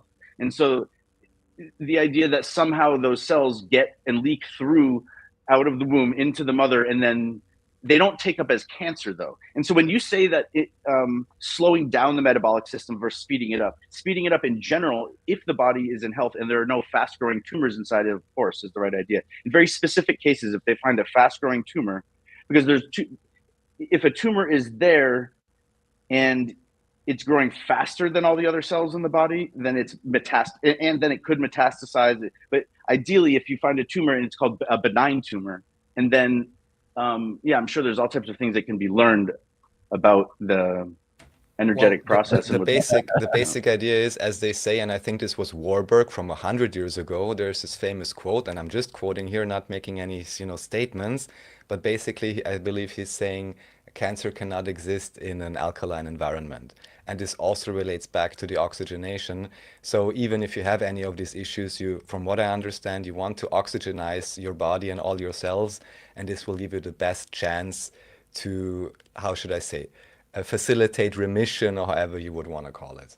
That's the basic So Rafa, the reason that, again, I come from a very scientific background, and outside of what people are calling pseudo-archaeological history, weaving a new myth into the timeline that includes Tartaria. Other than that, you're pretty mainstream. Yeah. No, but when it comes to cancer, again, my cousin died 10 years ago of a fast-growing cancer that, he was 25 and it took him out within like a year and a half, and despite the experimental treatment, this, that, or the other, and then people are going, yeah, but if you're just eating fucking asparagus, man, you'd still be alive, dude. I swear, cannabis saves everything. It's like, no, these things can help. But when it comes to the standard of truly incorporating it into Western pharmacopoeia, it means that you're doing empirical science that's causational. And unfortunately, when it comes to cancer and certain things, it's not that you're giving people false hope, because again, sometimes if you believe you will heal, you will heal. That is the placebo effect. And if I'm you sorry, are able I'm to, sorry, Stefan. you know, There's more to it than that. And just look at the actual accuracy, because what they never tell you, people that go into the hospital for regular treatments, and even in Austria, have a perfect social security system. They pay for everything, but they're not ever going to pay for any vitamins. They're not ever going to pay for anything that actually okay, but so what did I oxygenizes say that your was system. incorrect? Again, I agree with what you're saying. No, Yeah. I'm just saying in terms of false hope, because I would say the false hope much more lies within the hospital than whatever even the voodoo doctor may say. And also here Right. again, there is a scientific background understanding to these things, but usually all of those nutrients and things you're not being offered in the hospital, but you're giving a whole S load of drugs. I have recent examples of this, both where people already died, other people now in the hospital. They offer you crazy type of radiation stuff and all of that, which basically all just further damages your system. And you may get lucky and you may survive it and you may get out healthy or whatever. But usually, how should I say? I want to see the real accuracy studies. And also, I want to see how much the doctors are getting paid if they prescribe you something like crazy radiation or chemo and so on. And again, they never, You brought ever, money into this ever twice now. talk to you about these. Yeah, but they so never, again, you ever could go talk to to you about these basic oxygenation things. Please go on. the idea you could do Reiki. And again, a doctor with there's intellectual honesty. This is like what Hillary Clinton said. You have a public facing and a private facing. She actually admitted that. And so again, the head doctor has to tell you, no, if you have cancer and it's fast growing or slow growing, we don't know what's going to work, and we can't. Again, we're going to cut the best out, and again, we'll do localized. I'll tell radiation. you something else. Hold on, and let me just finish the yes. thought. I let you speak. I mean, it's a short point, right? I mean, fair enough. Fair enough. And so it's, again, I'm just the public, and so, but when you're trying to heal yourself, if you get sent home from the doctor with a diagnosis that there's something wrong with you and there's nothing that can be done, and here's a medicine, it might work, it probably won't. That's not a very good way and mindset to leave a patient. And some people are able to pick themselves up from that and wake up each day. And again, when I was 19, my best friend got cancer. He got cancer again when he was 21, and thankfully he's still alive. But it's like, that's crazy. That was the guy that I woke up and smoked weed with every day. How many young people do you know learning to take on the day and decide that you're not going to accept the diagnosis that you were given? That some people, the diagnosis that they're given is that they're an orphan and a street orphan, that they're a piece of shit and they always will be, and that they still don't accept that, and somehow they thrive in life with no parents. You've talked about at least two people you've known. Said they don't have, yeah, but young people who had cancer. I mean, I've known a couple people, maybe like like 6 people who were like in in school, but not as many young people getting cancer. I've known some people who were like in their late 20s who had bowel cancer from like crazy things living in England and everything. So I wonder, like, do you think you're in an area where there are higher cancer rates for younger people? And do you think that's just genetic, or is it like environmental? So I just want to bring out this example, a real life example again from a dear friend. And can we answer his question, or is this an answer to his question? Yeah, let him go first, then you can go, Stefan. So because you talked about intellectual honesty in doctors. So this doctor is like the local director of this hospital somewhere in Austria, and talking about radiation therapy, which was recommended to my friend's mother or something. And then at the very same time, someone in this doctor's own family had something similar. And whilst this doctor was, let's say, publicly recommending this particular radiation therapy, internally to their own family, they gave the strongest warning against it. Make of this what you will, find your own examples, but so much about intellectual honesty in hospitals, both in terms of what they even know, and then if they know, what they're gonna tell you if you don't happen to be their own family member. It's funny, the same family structures often work the same way. My ex-girlfriend, not the one that I didn't get over, so to speak, that there is no one of those for me. I'm a bachelor. Anyways, back to the point I was making. He was a father of 4 daughters, and they all got to stay rent-free as adults in his house. But he was a capitalist and was a right-wing Fox News watcher, and he was raised in the generation where communism and socialism were both dirty words, and he was pro-McCarthyism pretty much. But in his own household, his own daughters didn't have to pay rent. So as you're saying, it's an internal-facing policy versus out. See, when it comes to medicine, though, that definitely you have to be more skeptical about. Because when it's a political philosophy or an economic philosophy, that's more a matter of opinion and debate and philosophy. But if you're talking about people administering experimental level type treatments, you know, and he wouldn't do it to his own family, but he's recommending it to his patients, you have to understand that right now he gets a commission to some extent. And the reason, you know how much money is spent on vaginoplasties? Probably a lot.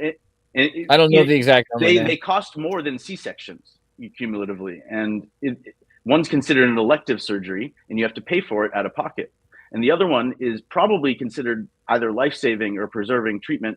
And again, I don't know if pre-planned C-sections are covered under basic healthcare in different places in different countries, but that could be something that you could make like a map of, you know. Yeah, there'd be a lot of money to make off of surgeries. And there's also, just a basic no. But again, you see, the point I'm making though is that you give radiation treatments and then there's follow-up care and all this stuff. And even though it's questionable, it's industry best practices. You wouldn't do it for your own family, but it's making you money. And so the same thing, it's like exactly conflict of interest, and you want to trust that kind of doctor. I mean, that's completely insane.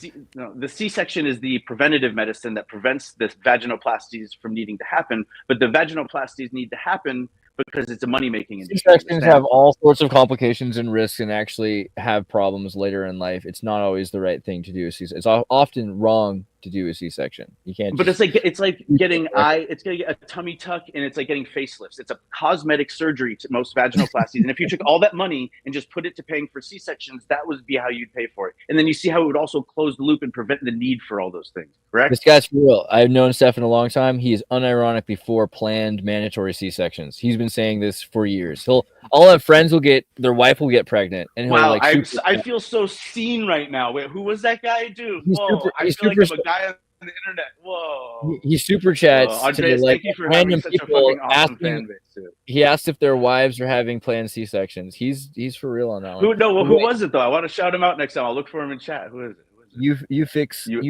for sure, dude. But what about? I don't know who's a bot in the chat or not.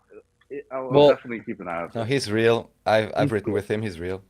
So, but also we have to talk about the bird flu clot shot that just came out. Right. So here we'd have also 2 sections. Maybe we can let it run. It's from 8. So I'll say properly, minute 8 and 30 seconds, and then minute 10 and 30 seconds. Maybe we can just let it run for like 4 minutes from minute 8, 30 seconds. That should provide the main point that David Knight here is trying to make. Oh, so is this David Knight? No, it's someone else, but still. Yeah.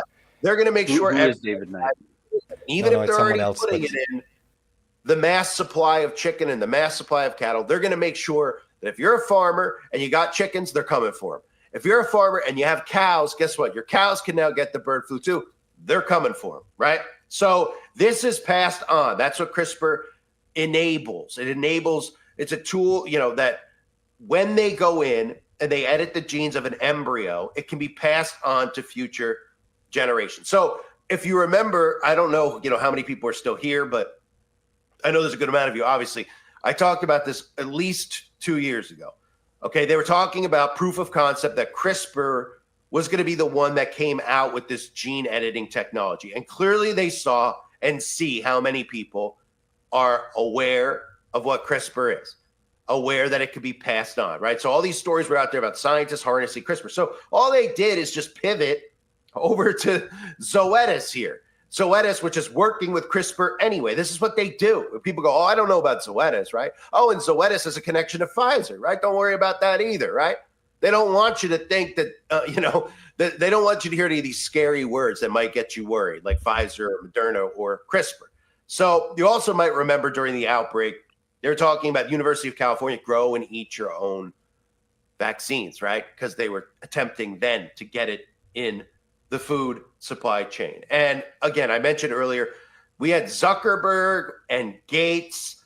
They put so much money into quote unquote funding a study in which 100 white-tailed deer received the Pfizer PCR test and mRNA, right? This was during the outbreak. Zuckerberg and Gates, your meat and vegetables and pets were being injected with it, right? Plenty of articles out there. They weren't even hiding it. Hunters were the first people to discover that a lot of these animals were injected based on what they were seeing with the animals, the animal behavior. Don't forget the zombie deer thing that was going on. I talked about all of a sudden these deer were showing up, standing there like zombies, frozen in the middle of the road. Cars are coming down the road and the zombies are standing there, not moving. I wonder what that was from, right? A fart in the wind. And all of a sudden the deer were paralyzed in the streets because this is what they've been doing and continue to do. So the company has received conditional approval. Okay? Zombie deer. Is that like long COVID? Is that like COVID? One of the things that people out there need to remember is stuff like this. In the UK where they do this, they go, oh, no, we're not going to make it mandatory. We're not going to make it mandatory, okay? The farmer can decide what to do because this is how they just twist things.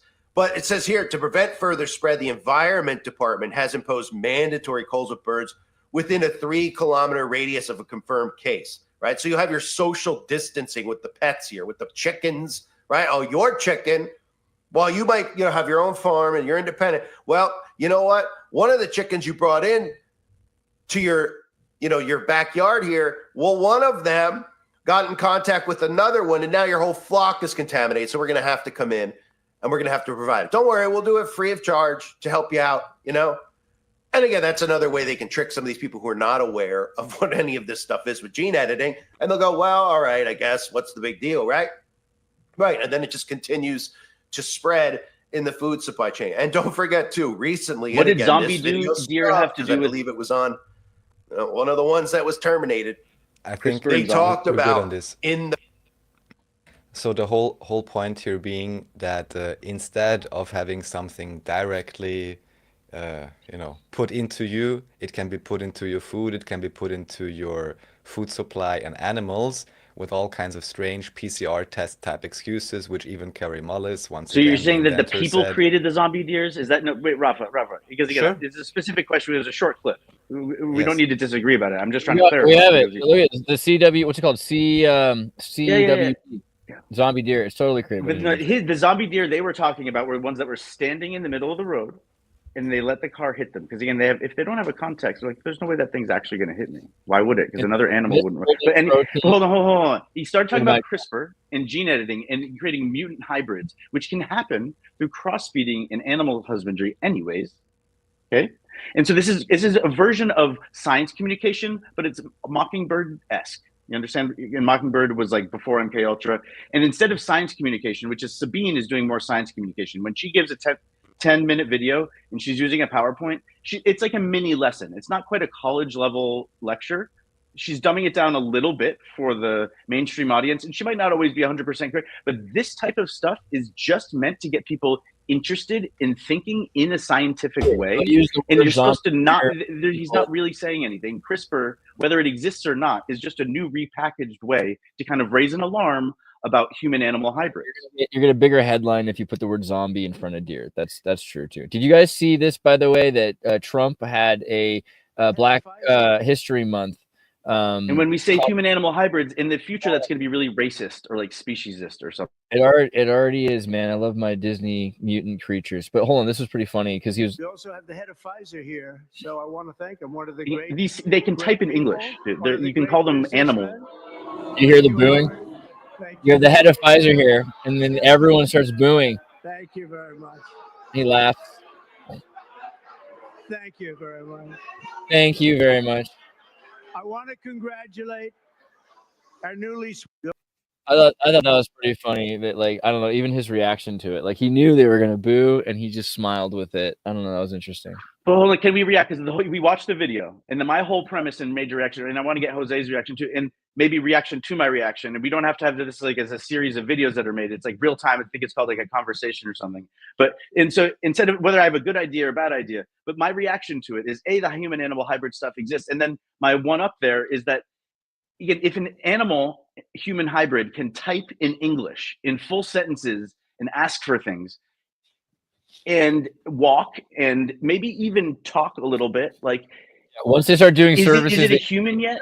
And like, does it have rights? Like, it'll have workers' rights. Workers' rights are more valuable than human rights at this point. And you can tell whether or not you're a fucking communist, fascist, we're raised to think that like retarded people and disabled people should pretty much be institutionalized and given low quality of life so that they die faster because they're a burden on society, and everything's about how much money it costs and who pays for it, instead of the miracle of the fact that there's billions of people on this earth, and clearly there's some sort of perpetuating force that has gotten us into this super complex. We live on a freaking Death Star with grass, you know. It's like, you're a human crazy. hybrid. That's pretty good. Well, I don't know. I think the bird flu thing is interesting because they already know they're going to have a hard time giving it to people. And they did so much research on mosquitoes and deer and everything else that they know that the easiest thing is to get it into the natural cycle. And in places, particularly, I mean, these deer populations, if you saw that map, the zombie deer map shows you where they're located. They're in major hunting areas a lot of the time. So it's like people who live off of the land still. There's not that many of those people left in America, but these are where they're at. And so when you're hunting for deer, which is what you do if you're from Minnesota, you know, you get your deer license and you have deer season, you know, you go hunting for deer and you get some deer that have CWD and you don't even realize it, or weirder things going on. I think the goal here would be that you have the justification to vaccinate all of everyone's food, and maybe that might affect, you know, your, I mean, I don't want to even suggest it because it's YouTube, but it's called land management, safe, right? Well, probably safe, right? My response is that what you're bringing up here, again, new subject, and again, I'll give a 15-second take, and then, but my cold reaction, free association, you're talking about thinning the herd to some extent because deer are a natural population. And the last stream we were talking about living and dying as part of a herd in Africa, and you either die in the teeth of something that's eating you because you got injured, or you were the slow one, and oftentimes that's the calf, you know, or, you know, the predator will make as small a risk as possible in order to secure its lunch. But when you're talking about woods instead of the safari and the plains, you're talking about woods and deer population. You have the predators are scavengers like wolves and coyotes. They'll surround something, but it's going to be the one that's already fallen off. And it's the middle of the winter. This thing's injured. Maybe it's aged. And what's a merciful death for that animal? To freeze and starve to death slowly over the course of 3 weeks? Or no, there's coyotes and wolves around, and as soon as it's slow, they will, you know, it's getting torn to bits, you know, while it's still alive and being eaten. But instead, at least it didn't just waste to death or something. And so, like, hunting is land management. And yes, of course, you have to manage the number of breeding males and breeding females, and within certain areas, and they have formulas so that the population. We did this a couple months ago. We talked about the deer in Japan, and in Japan, how it ended up being that they allowed them to live because of Trilateral Commission environmental deals because of Carter, and then Japan was overflowing on their tiny little island with so many deer that now they just try to give you deer tacos at every Japanese park. They're like doing everything they can to kill off as many deer as possible because they reproduce more than rabbits, right? You know, it's crazy. They're giant freaking rodents, you know, and we just sort of. Well, Australia had rabbits, and then they released. Or no, they had cats. And the cats were eating all the local native little shrew marsupial species and extinctifying them. And so the government issued a recipe for cattail soup, and it's kind of a joke because usually you throw the cattail away, but the joke was, well, what you need is 100 cattails, and then you can make one pail of soup. And there was like a license. You would get like a fee for literally just shooting and bringing in the bodies of the. You can do cream of cattail soup with cockroach milk, which is the new superfood, apparently. Yeah. So, and just very briefly to finish off the last point for the video is, you know, of course, there's, for let's say the current realistic point of view, I'm not big on eating meat, but there is a thing for managing that and managing the deer and all of that. The whole point being, I don't want to have them, you know, CRISPR'd up or inoculated with God knows what, and then have the hunter hunt and eat them. Rafa's never heard of the muntjac. Andreas. Rafa's never heard of the muntjac. Oh, you have, right? You know what the muntjac, Raf? Hold on. This is. I think he knows this because it ended up once in an earlier video. So I think you know about this, that there are this species of deer that have more chromosomal difference than any other species. There's hundreds of different variety of muntjac that all have different counts of chromosomes, everywhere from the smallest number of chromosomes, which is 7, all the way up into the 200s. And there's one muntjac called the Reeves muntjac, which has 23 pairs, similar to humans, right? So it's, to me, that's my conspiracy theory that this is some sort of a compression scheme test. They're all the different kinds of DNA compression. Yo, that looks fake as shit.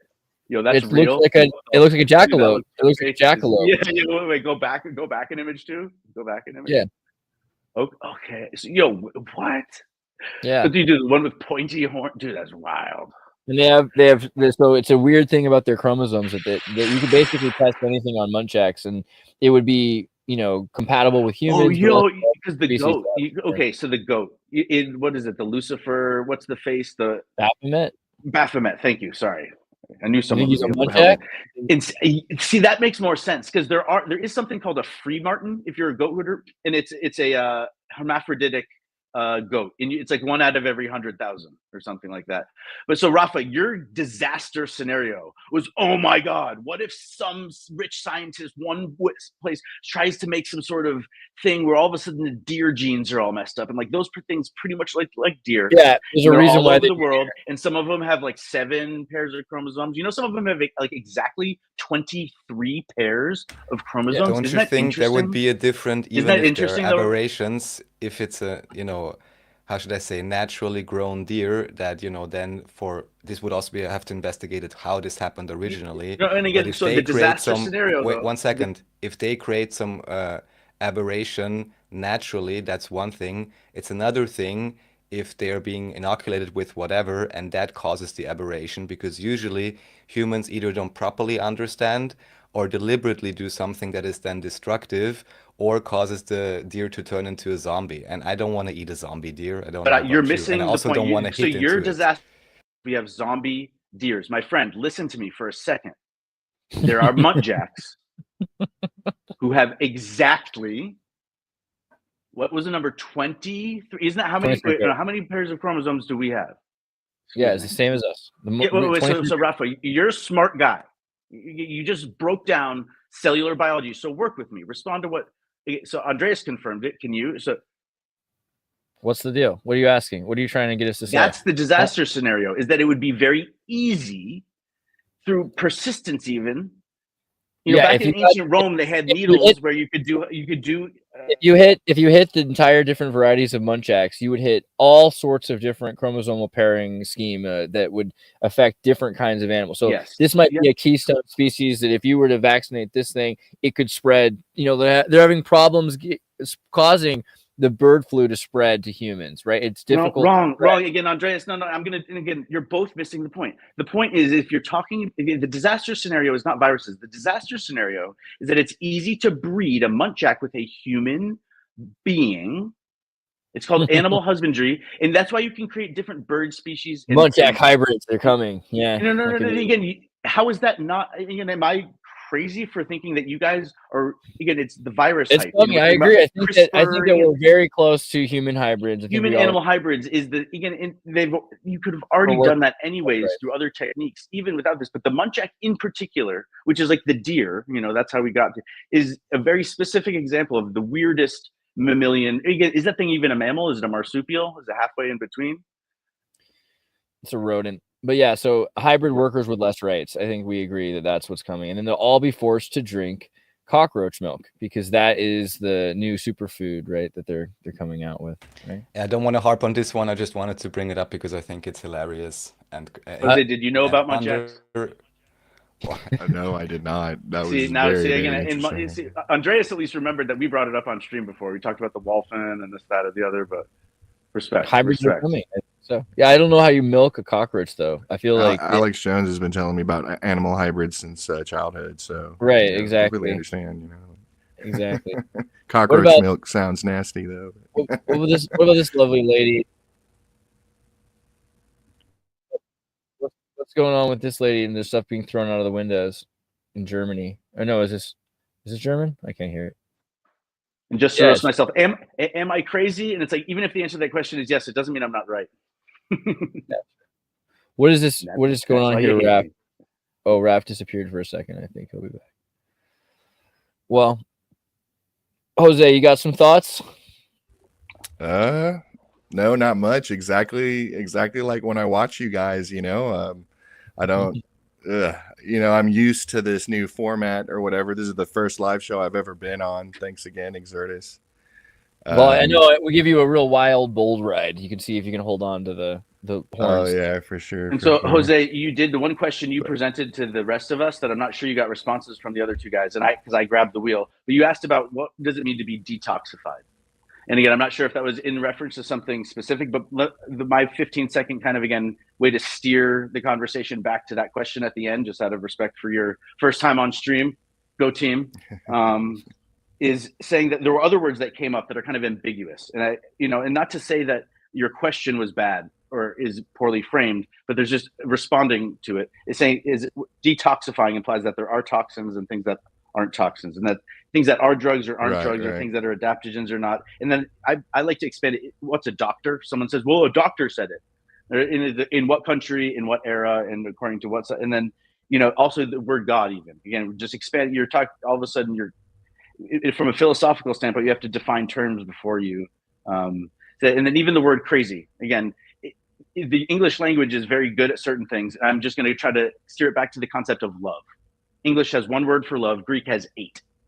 And I think it's a practical joke. It's like almost like a British joke or the Phoenician joke on people speaking in English. And Rafa actually does speak another language. Jose, do you speak another language? Spanish. I got Spanish. Nice. And yeah, there's just much, you can speak at the same speed in Spanish in terms of number of syllables per second. And there's just much more emotion and nuance and, gentility, I would even say. It's like impossible to cram into your expression, whereas English is something that's very, you communicate about technical things in a way where even a computer can listen to it and understand the phonetics of it. And so the word love, though, just steering it back that way, and then maybe asking again, Rafa, again, he's a smart guy too, about detoxifying, and then if you wanted to ask about anything more in particular about rejuvenation or that sort of stuff.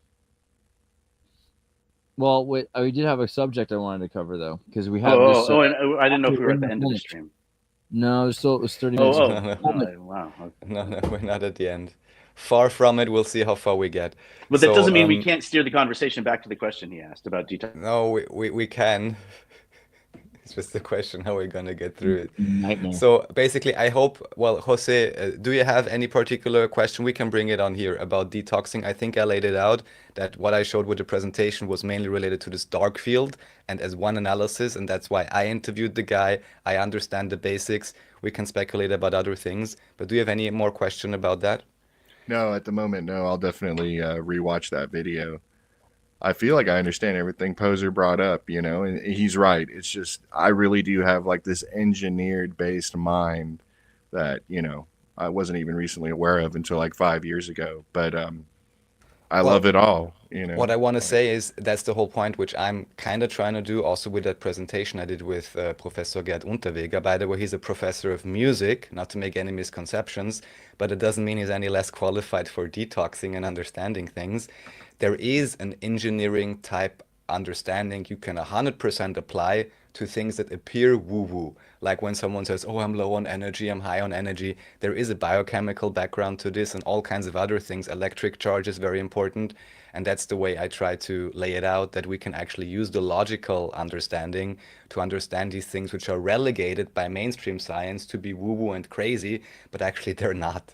And if people would be intellectually honest, they'd realize there's a lot to it and you can understand these things, everyone can, and then you can make your own experiments or your own research into it. And just oftentimes, like the doctors earlier lined out, you just have this great dichotomy between what the hospital is going to recommend to you generally and what the actual background is, which may be much more easier on your body and also give you results. Again, not to make any claims here. Right. So the next thing, I'll just say it very briefly. You have the Dr. Rainer Füllmich video. This is relevant because what you have is, this was a guy who was doing lawsuits against Deutsche Bank, German bank, which is one of the biggest banks ever, and also other things. Some people like trying to detract for him and say he's a bit strange or whatever. But what he definitely did is during the whole sea crisis, I'll say it again, is he did online interviews with all kinds of doctors for years. He interviewed almost anyone, including one of my favorites, Dr. Stefan Lanka, who's talking in detail about the how should I say, reality of viruses, and also because we brought up DNA earlier, also DNA, the way we understand it, is just a model. There may be more advanced understanding coming to it now. Also, Dr. Tom Cowan talks about this. But anyhow, Dr. Rainer Füllmich is a lawyer, and he did these online, like we do here, presentations every week during the lockdowns. It was much worse in Europe than in America.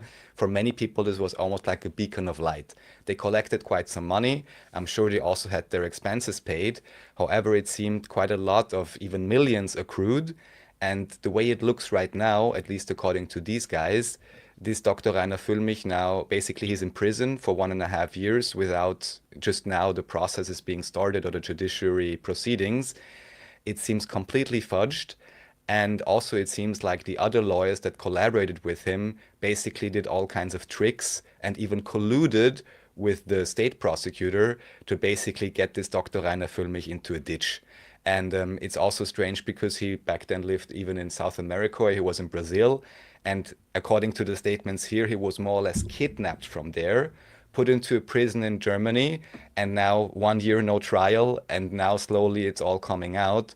And just I want to basically show how someone that apparently genuinely tried to spread information, because you even had Dr. Stefan Lanka on, who basically has shown that the basic experiments in virology are highly questionable. I'll say it again here very, very briefly. Virology is a great concept. However, even in the earliest studies, what was usually done is you have a Petri dish and you put in what you call a virus, right? And then you look into the Petri dish 8 hours later or 1 day later, and you can say, oh, 50% of the cells are destroyed. This compound which I put in must be very dangerous, a virus, a toxin, right? But what they never did is put a second Petri dish, which would be called the control, the most basic thing in science, and just also have it stand there for a day. It's a dead system, right? And just look at the second Petri dish where no compound was added and look how much that deteriorated. And of course, it also deteriorates because it's a dead system. But by never applying that control, you can basically do any study, put in any compound, and then 1 day later claim, oh, it's so dangerous, and define something as a very dangerous virus or toxin. It sounds like what you're saying is it sounds like what you're saying. I'm saying virology is a scam. To clarify, you're saying if you have 2 petri dishes, because we're talking science now. You have 2 petri dishes, and you're saying there's virus in one and there's not virus in the other. No, so like let's say you have bacteria, one living system that has added virus to it or some sort of something that kills. Yeah, no, but a petri dish isn't a living system. So you're bringing it into the lab, and I'm just trying to understand the concept. So viruses are just, again, viruses are not full cellular structures. And if you put a few drops of something and it denatures all the viruses, you understand? No. Right? Let's use different words. No, just to frame it correctly, let's use different words so we don't get confused about the whole virus topic. The whole point being, you have one Petri dish where you add a compound, and later you claim the compound caused deterioration. But what they never did in the original experiments is have a second dish, which is unmodified, and just realize that's also deteriorating because it's a dead system.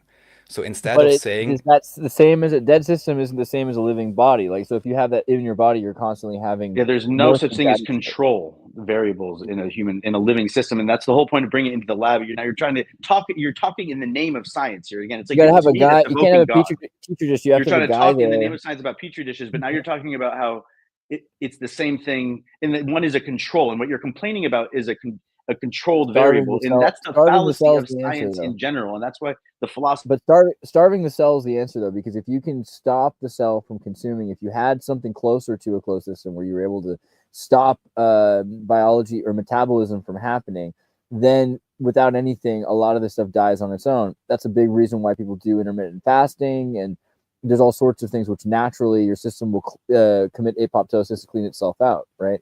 So you don't need to always add a compound, and it doesn't actually prove that the compound's doing anything that it needs to do if your system naturally can take care of itself, right? And that's what it stands to reason, if we've existed as long as we suppose we have, that people weren't just dying without insulin shots 200 years ago, then evolution something has happened, right? Because we used to be able to metabolize and take care of our bodies so much better than we can now.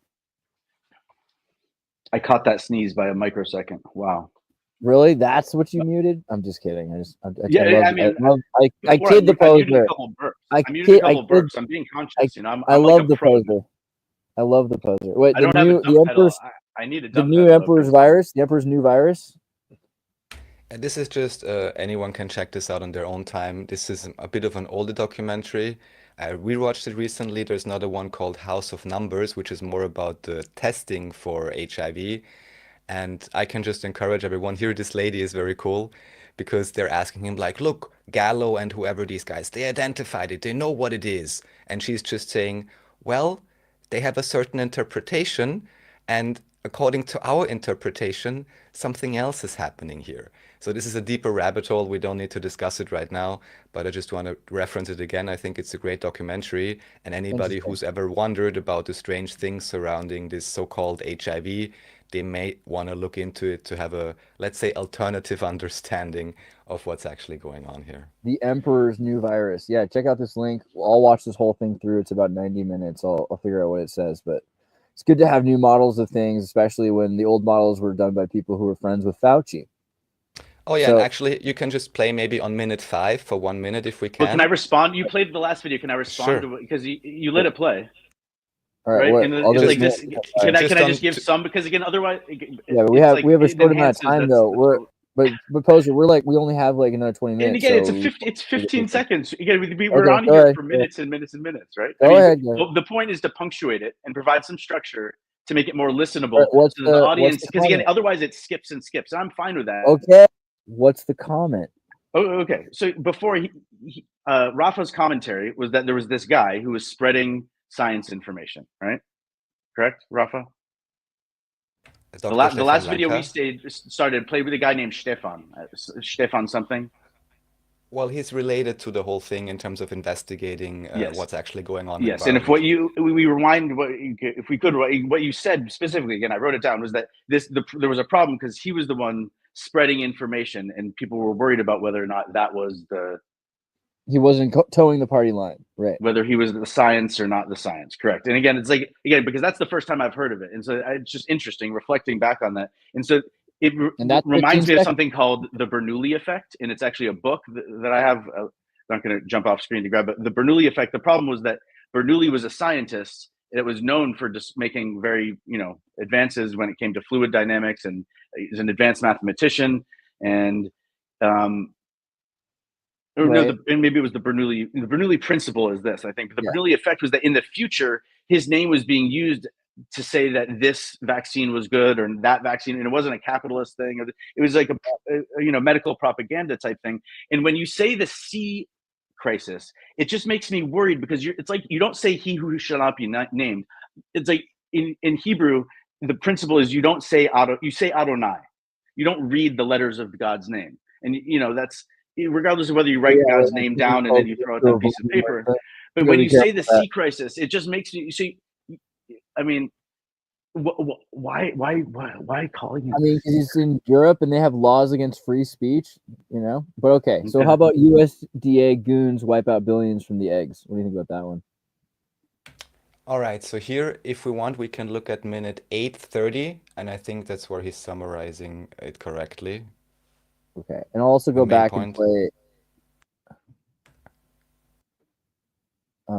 Hold on, I gotta turn on the audio thing, and I'll also go back and play the 5-minute point of the other video too. Anything else from Trump? I don't know, but from the way I see it, from what I can tell from current articles, is that Trump will sell it. Trump will sell again, just like he did before. He'll sell the vaccine. He'll sell the fake pandemic. He'll sell all of it again, and he'll want it to be mRNA. That's what this is all about.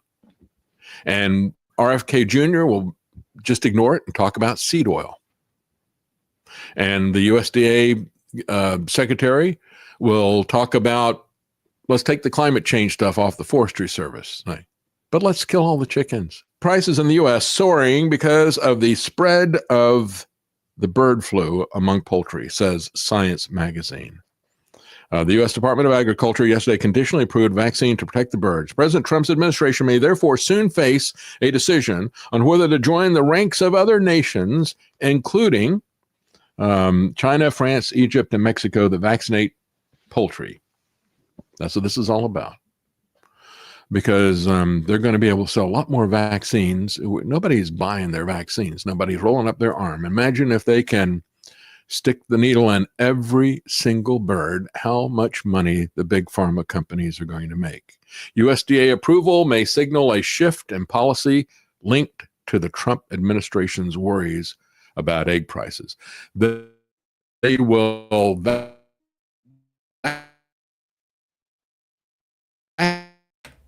Oh, I fear it's breaking up on my side.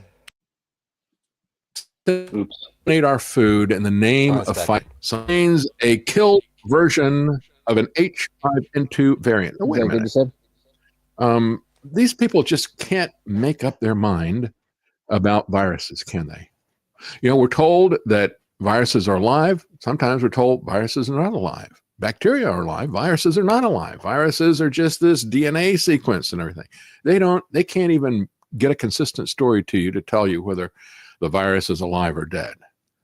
Most of the time, you'll hear people say that it's not alive.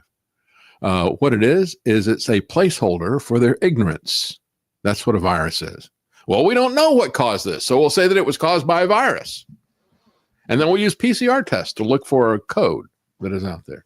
So could egg farmers soon begin vaccinating poultry against bird flu? The USDA has granted conditional license for avian influenza vaccine for use in chickens, because I knew that's where this is headed.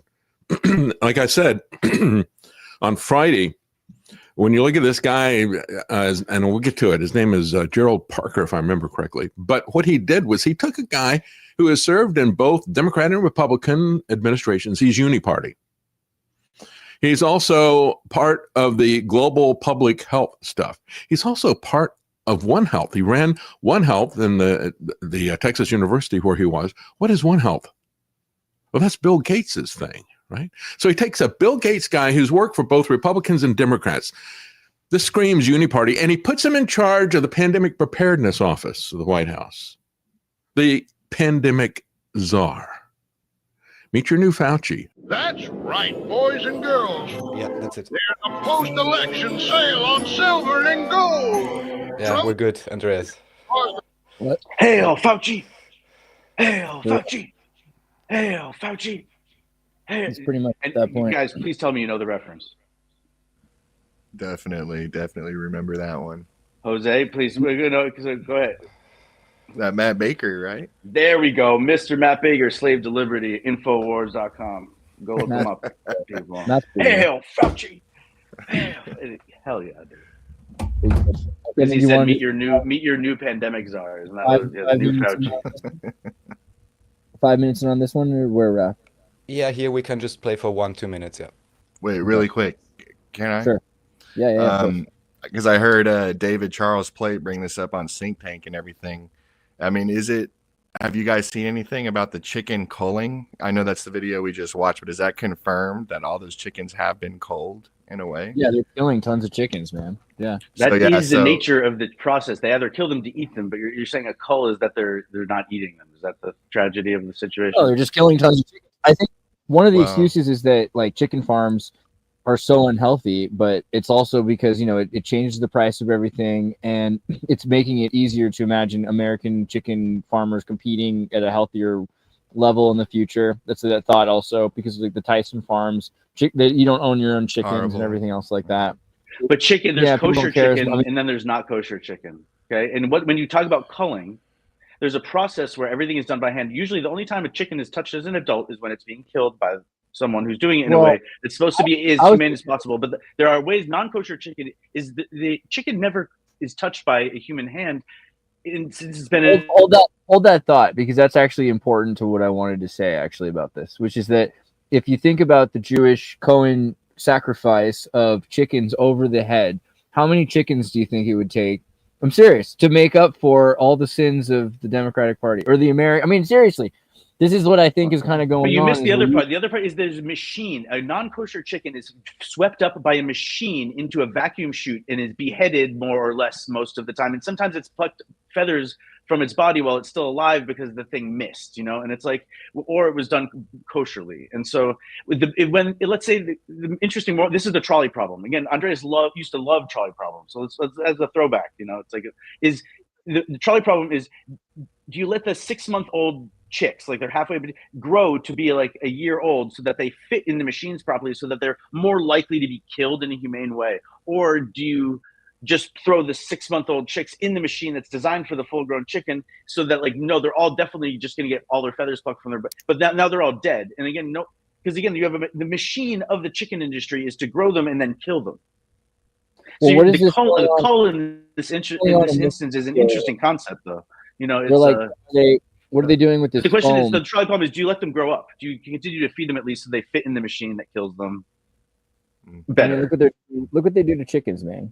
I don't know. It's just, I think the thing is, if you're only now starting to worry about chickens, you didn't worry soon enough. That's kind of the sad truth. Giving them a vaccine, when do you do that? When they're a small little chicklet, because otherwise those feathers are, I mean, I guess they might have a soft underbelly. All right, but how about this one?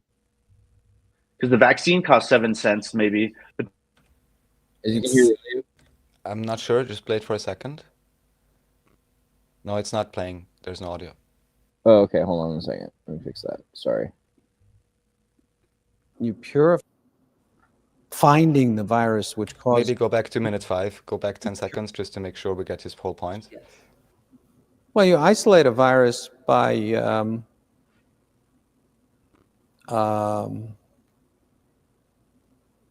finding the virus which causes a disease. You got purify a virus by making a lot of, just by purifying it. So no, you get he didn't say virus. identify. He said isolate. I don't understand what the. Well, they yeah, exactly. No, he's politics. Oh. And I wasn't sure let him finish though. if it was the same thing or if it was two totally different.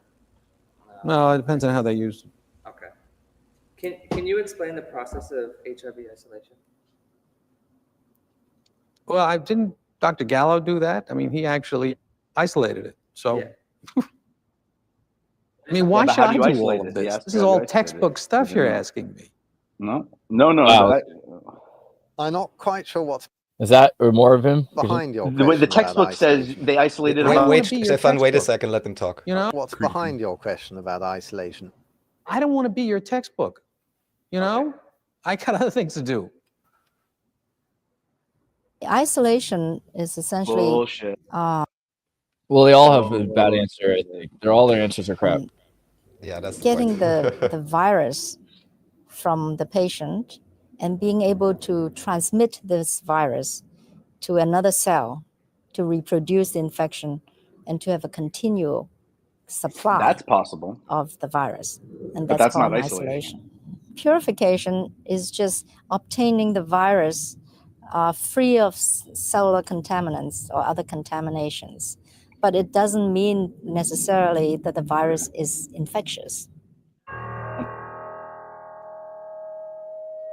No, she's right. They're saying that virus isolation, I would take, but not to purified. mean that she said not purified. You take some infected material, like a blood sample from someone who you think or believe may have HIV infection, may already have symptoms of AIDS, and you try and grow the virus from that blood sample.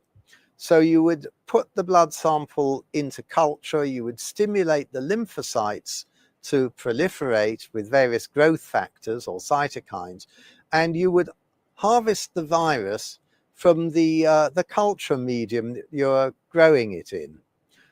You would spin out the cells, separate the cells from the supernatants, and you would look for the virus in the culture medium. That needn't be a pure medium because you can use markers of the virus that tell you it's there, such as the reverse transcriptase enzyme. So you can see evidence of the virus without actually purifying particles. In that very first paper from the French group, published in May 1983, there were two things that appeared to class it amongst the retrovirus family.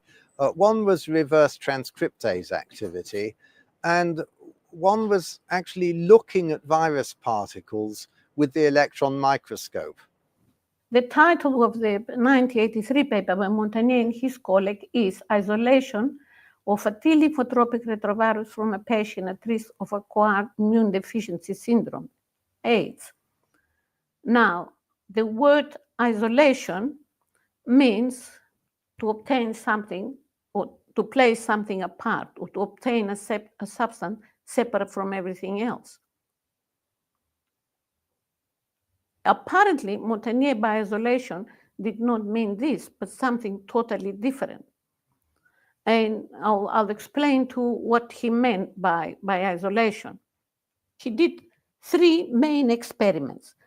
The first experiment, he took lymphocytes from a patient, now is known as Brew, and he cultured them with many substances, including PHA and other growth factors.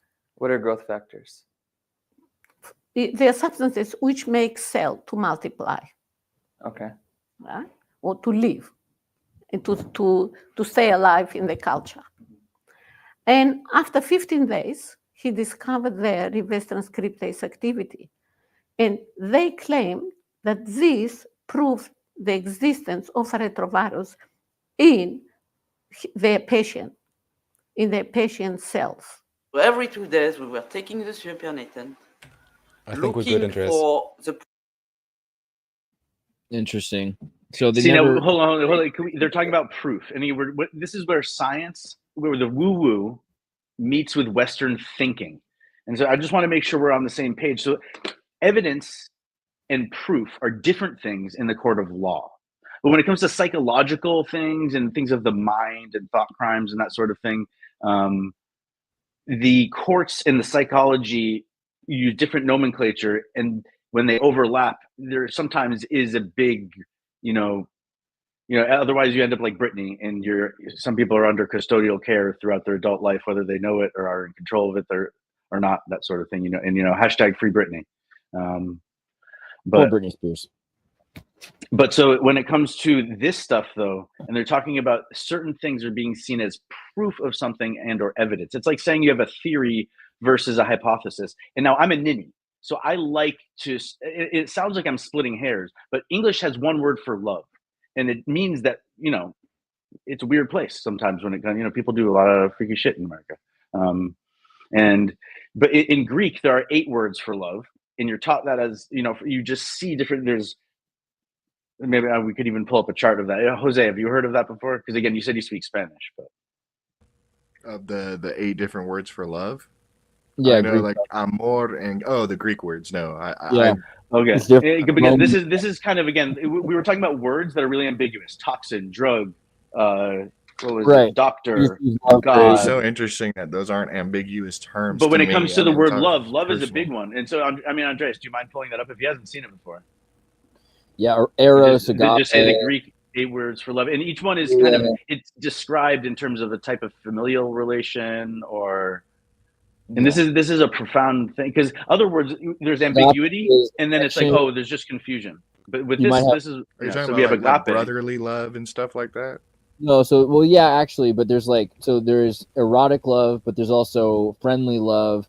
There's philia, which is, actually more friendly, or, have regard between equals, versus agape, which is more, affection for the dead, kind of a thing.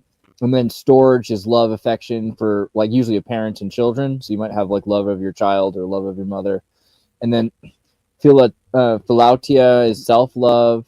Xenia is hospitality. There's just a lot of different kinds of ways of showing love, and we usually mix erotic love with storge, or even agape. Like you might have agape for certain products, you could even say, so like there's the perversion kind of is what you're talking about. I love your bag, what a nice pair, I love your shoes, this kind of thing, which is like, it's only one of the words is love that you share with your sexual lover. The 7 other ones have to do with like hospitality and showing your love to the world, or showing your love to a family member or to a friend, and maybe even specifically a friend who's like fallen and down a little bit, or you're showing different kinds of love for your partner. That's the thing. I think eros, and there's different words, literally. So I mean, that's you might like want to have sex with a girl and have like an erotic love with them, and not have the same storge where you're feeling like, I want to protect this person and be their husband, or I want to be their wife, or whatever it is. Like storge is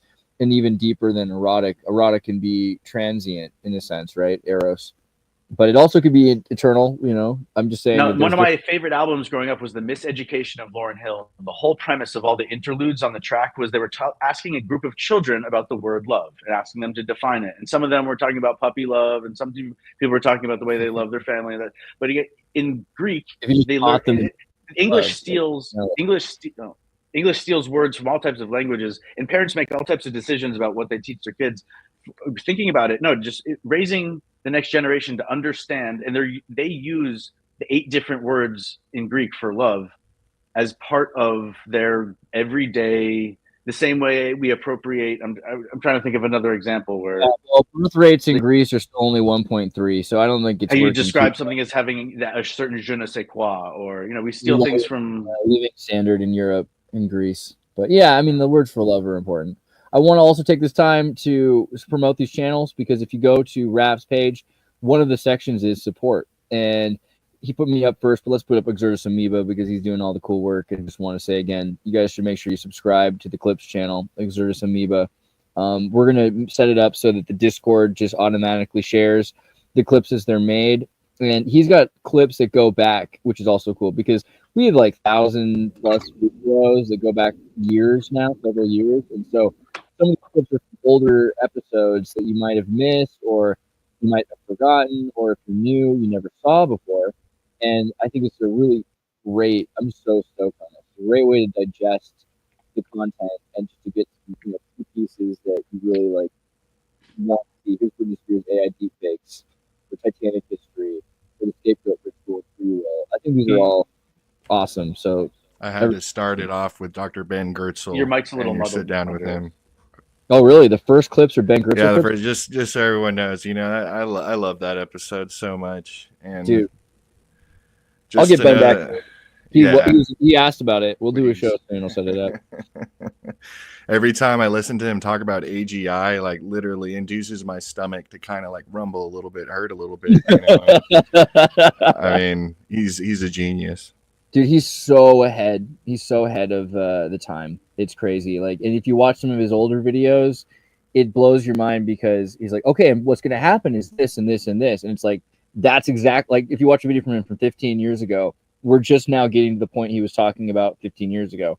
So if you watch a video from 16 years ago, that's what we're going through at the end of the year. Right. It just, you got to really, it's the best. It's one of my favorite things. I'm super glad that you have clips from Ben Gertzel at the beginning here. But yeah, everybody go subscribe. Do me a solid. Let's get this up to 100 subscribers and let's keep going because I think it'll grow faster than my channel. Pretty soon you won't be able to find my videos. You'll only be able to find Exertus Amoeba clips. And I'm fine with that. But also go to Exertus, Andreas.me. There's all these donate buttons. You could totally donate. Why I want to shout that out is because you guys probably have seen, on YouTube you have different ways. However, if you want to have less of it lost in transaction and more of it actually arrive with Andreas, you totally want to go to that site and check out all the donate buttons. And of course, the amazing new background style you have. You gotta tell me how you did that. I made this years ago. This was made, 2007, when I was told that ActionScript wasn't going to work on the iPhone anymore. And so I started looking into JavaScript. This is one of the early JavaScript things. I still haven't quite recreated its glory. I think this is some of the coolest. I mean, honestly, the earliest stuff's the best stuff, but I do love this tech. So you can learn JavaScript, and there's probably that's not what the screen looks like all the time to everybody. That's just me. You have to move your mouse, and then it'll change the colors and stuff like that. I knew there was something in the water in Boston. We have all kinds of Exertus t-shirts on sale right now, which is pretty. We have some ironic communism t-shirts to say this time it will work with flowers growing from your hammer and sickle. But I also have my favorites are Think Tank California, the QR code, and my Melchizedek star. So California is just, to me, this is my favorite shirt. I think this is the one that I like to wear the most. I recommend it. You can also get it as a bag or a pair of pants or whatever. Think Tank, you guys all watch Think Tank, so getting yourself a Think Tank sweatshirt or t-shirt or jacket or something like that, you can get, your chick shirts are here too. But I also like the QR code shirt and the QR sweatshirt because this is double-sided, so you have QR codes on either side of you, which takes you right to the Exertus and Andreas.me. When people Think Tank, for those that are who don't know, Think Tank is a much more orderly group of panelists usually who have a much more less rambunctious back and forth potentially. Is it just me? I could be wrong. But also, yeah, let me just gloss the Melchizedek shirt because I think this one's like pretty fly. I mean, it doesn't even say Exertus on it, but someone's going to ask you. And so that's probably better. It's like a conversation starter shirt. And it has the star of Melchizedek, which is probably, no medical advice, but it's probably good for you to have the Melchizedek star. So just going to push that. Also, actlikeyouknow.xyz is the new Raphael site because he has commency.at, which you guys are all familiar with. And you go here to get the links and the log for our shows. You can see all of the subjects that we briefly go over. You can go in deeper detail through them, and it's very well organized. And I highly recommend you check it out. We have extra subjects, so we're probably gonna have to do a part 2. Yeah.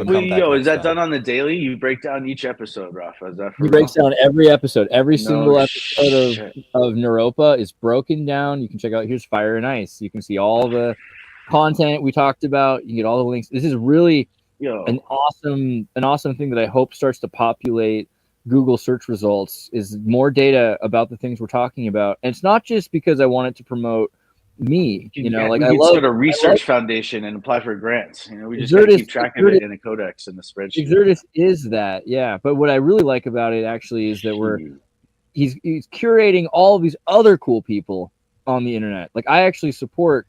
I can't even. Ever since this is next level, because is this Web 4? Because what it is in the process of documenting. Imagine if he was doing this just on a personal file on his desktop and not sharing this as like a fan page. It would be, it was just following some other random person. That would be called, that would, I don't know, that would be a little bit, because then why is it like every day and why would you break down each episode? But for a fan page, and then it's. I mean, it's super useful. Like if you're interested in the stuff we're talking about, because these are interesting. And then if you ever want to find out more. The truth about AIDS, I mean, for the love of God, and you can find it out. He's also got videos translated. So if you go to the Act Like You Know XYZ page, you can go to his YouTube and his Odyssey and things like that. And he like he was saying, he's got conversations with people that are not speaking English. I think the mitochondria video, this video is fully translated from German into English in AI. So let me just really quickly play. So you can hear how Raph sounds like a black guy, and it's cool. Welcome, viewers. I am particularly pleased once again to welcome Gerhard Unterweger today. He's like a African American raised on a German military base. It's great. Welcome, Gerhard. Hello, dear Raphael. Thank you for the invitation. And I think it's a super exciting topic for our listeners. Oh man, they gave him some of that Bavarian twang, which is cool. So if you haven't heard Germans speaking to each other using their own words to think, it's different, and you'll be impressed, really, I think, for twofold. One, because it's information you never heard before. Two, because it's information that's not made available in America in English at all. So it's uniquely available to you. This is the only place, Raphael's the only person doing these kinds of conversations where you can hear them if you can't speak German. So this language barrier, these psychological borders that you're breaking down, I just want to say. So he's on air right now. He's having a conversation right in real time. I know we're getting to the end. Give me 25 seconds here just to respond to the video he played. The video he played about, again, earlier about a new Fauci and this idea, because Jose knew the reference I made when I said Hail Fauci to Matt. But I want to know if he's also aware, because I didn't know this until this most recent pandemic where Dr. Fauci became a public figure. But the same way that he was kind of the face of COVID for the government, he was also that for HIV in the. I was aware. Okay, and you knew that before. No, I learned that during. Interesting. The and so okay. you think he has a lot of heat on him now? And again, people saying that viruses are fake, you can't isolate them, this, that, or the other. How do you test for it? How do you know this? And people just asking real questions, and people stonewalling them. They're feeling like people are dodging their questions, and then there's But anyways, those are conversations. Was it the flight 93 apparently that went missing, the Malaysian flight? Half the people on there were on their way to an HIV conference. Flight 370. Flight 93. What if they said HIV went airborne, but we're not like announcing that it just went airborne. We realized it went airborne 20 years ago. And what happened is now that it's processed through everyone's immune system, it's basically like the common cold. And some people, it's like Paxlovid. If you have COVID, you take Paxlovid. And if you have HIV, you take this one other pill. And hopefully that means you're fine. And what he's saying is that the real science, what he's talking about is looking at your blood on a regular basis. I myself legit don't know my own blood type. You got to get that figured out. Ask ChatGPT. I remember living in Connecticut where the first UN AIDS UN guys who were having sex with prostitutes in Africa brought back AIDS, allegedly. That was the whole way that they said the story spread, and through Connecticut into Long Island. And so it was all through New Haven into Norwalk, and all because of the trains that it ended up, the train riding male prostitutes, young teenage prostitutes and everything. Was allegedly the beginning of the spread. And I'm not saying it's the beginning, but that's where America starts really hearing about it. And it's really interesting because it's the UN going back and forth from Africa that lets it happen. And so there's always been a huge conspiracy theory there about what's going on, if that was something that was intentional. I mean, it's incredibly weird that a virus emerged in the continent that had the most resources that were needed for the industrial technological revolution. We can't have cell phones without the Congo. And so this amazing weapon that decimates the population and keeps them under control and forces every state to ask for aid, which leads to... Does it anymore, though? Is it a psychological... Because, again, HIV is very survivable nowadays, no? Yeah, well, it's a subscription plan to live. And so if you have a bunch of people that have a bunch of cobalt, all you got to do is put them on a subscription plan to live, and then you can have all their cobalt. I mean, it's and in certain stuff. Right. Well, and in certain society where people are consuming dozens of products every day, packaged food, they live in houses that are made of products that come off of shipping containers, and they're not building their houses out of wood from the neighboring areas. And people in certain living conditions having access to 3 different pills each day and regular medical care to screen their blood, to check their immune system, and is a big deal. I mean, but I think that's the plan. Is that movie with Justin Timberlake, In the Nick of Time, I think it's called, where everyone has cell phone minutes, which are essentially antibodies. And if they run out of those minutes, then they die. Because you can use in certain places, you can, the same money that you can delegate for minutes, you can delegate for food. And, talking to grandma costs a certain amount of money, and either it's coming out of her pocket or yours. And that's how the cell phone systems are hooked up. Well, we're at the 2-hour mark. I want to make sure that, Raph, is there anything else you wanted to cover before I get some closing words from Jose? Well, we have a lot more. Basically, next time we'll just resume with the whole world order topic. I think that's right. This is basically, I'll just very briefly mention this because it's relevant also to Exertus content, as we've shown with the McMoon tapes on the Fire and Ice episode, where we see that if you search for relevance, you will never find Andreas' video. But if you switch it to view count, it's the only video that existing with the same search query. And this guy basically points out, I mean, they also have their own backstory, but he's pointing out that all anti-CCP videos basically get hidden. And next time we'll come back and actually look at Asmongold's, of all guys, reaction to this. Asmongold is actually spreading this information that it seems very obviously clear that YouTube search results, at least the relevance search, is incredibly fudged. But we'll get more into this next time. I want to close on one comment on that. So and can I also address one more time, just because Rafa? Let me just say what I'm gonna say. For the love of God. But so you go to the premium subscription, you start searching. I have Asmongold Clips is the only thing that will recommend to me. Asmongold, I'll be honest, is the only channel that I probably take any time to watch anymore. I'm so busy all the time. I see some of the Nux channel too, but you'll see here. I mean, I like every single one of his videos just because I'm hoping eventually to get them back in my recommendations. And I'll get recommendations from other channels he's on now because of how much I've liked his videos and trying to get them on my list. But ever since he started talking about Trump politics, COVID, and now about the Chinese, particularly about Chinese censorship, there's nothing. There's never, on any app I use, he used to be recommended to me up until like 6 months ago. Now the only way I find his videos is if I go look at his channel, which is like, I'm trying so hard to see. Do you make a habit of liking videos? I do it if I'm trying to make sure that channel gets into my recommendation feed. And so you see him as mainstream, and so the algorithm is going, well, you do watch them, but it always has something, because you give thumbs ups to the ones that are out of, you like finding the niche content, and so you only have so many watch minutes. Yeah. I don't know. So yeah, go ahead. Sorry. So like his videos though. You never know. You never know. I'm gonna let you say something, but then I want to have So Rafa's again kind of even with the idea of having blood work done and having your white blood cells examined, regardless of whether or not you have a virus or not. Those are types of ways to figure out whether your immune system is actively fighting something or whether it's fighting with itself or just to be and clear, again, it can that happen was for a dark variety of field. reasons. That was not regular blood work. That was dark field I was talking about today, just to be clear. Okay, but no, so I'm just trying to dovetail into Jose's question, because the one question he presented to the group was about detoxifying, and instead of dismissifying it by saying dismissing it by saying what are toxins, what I would say is like, so if certain organs are depleted or overworked over time, instead of taking a biopsy, one way they can say that your liver health is improving, for instance, or your kidney health is improving, is that before, so something called metabolites, and again, I don't know your depth of understanding.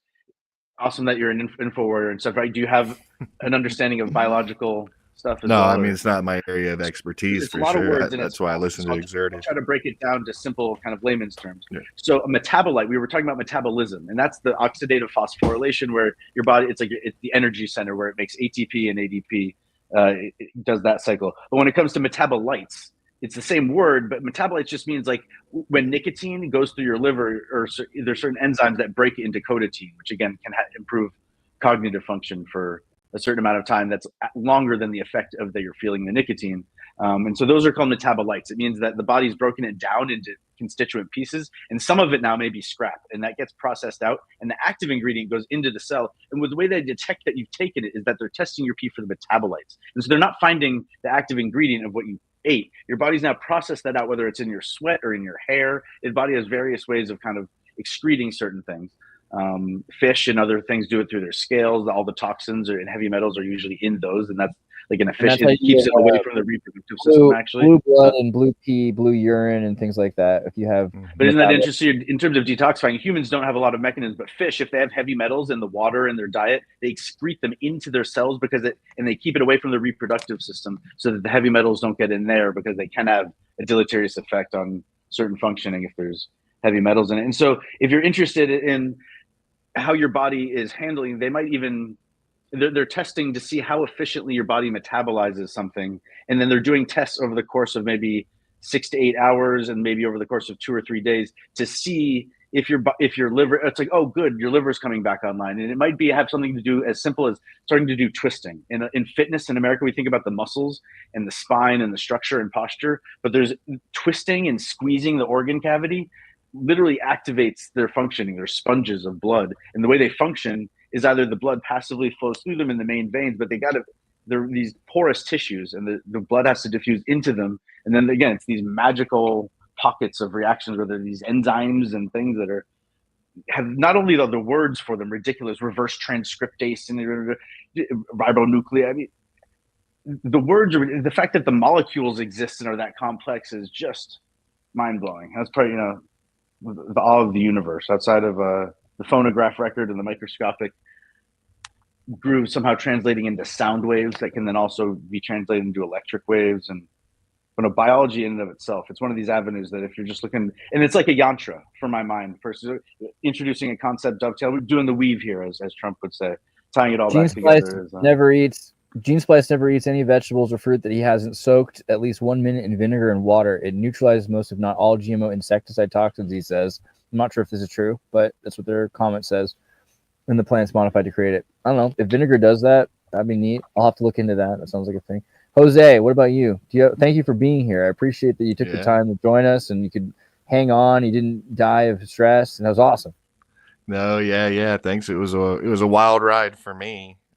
Real quick, Yoga Poser, I remember like 6 or 9 months ago, you had a rant about video games and desensitization, or desensifying yourself, through video games and the constant violence and stuff like that. And that really, really resonated with me. And I just wanted to say thanks for that. It's literally a recurring rant, but I watch you guys a lot, and I really appreciate your perspectives. And please follow at Exertis Amoeba and watch Exertis clips. And if any of my friends are still watching that I sent the link to, I hope you understand why I watch these guys now. And if you don't, I totally understand, actually. So it was the part of the rant that, what I saw someone say, they claimed that every time they took a shot in one of these games and a puff of smoke came up, that one of their friends' faces would appear in the face of smoke, and they didn't know if they were on drugs or if the AI was fucking with them, or if someone was telling them to kill that person. That would be After a cool 30 days of game, playing the video game, and every time, like every 45 minutes, there's like a grenade launcher, there's a puff of smoke, some guy's face is like floating at you, and it keeps fucking with you because it's on a big screen, and you're playing it, and it's like, wait, did I just see that? Am I fucking tripping, bro? Like what? But like. And then, who's doing that? Is anyone? Is it just the AI just deciding to see if you're noticing? And then I haven't noticed. Trying to cause a psychotic break. Trying to understand these people. Well, but that wasn't part of. It was. I hope that wasn't part of the rant. For joining the panel, and thanks everyone for watching as always. If you're interested, check out the links below, and catch you all next time. Love you.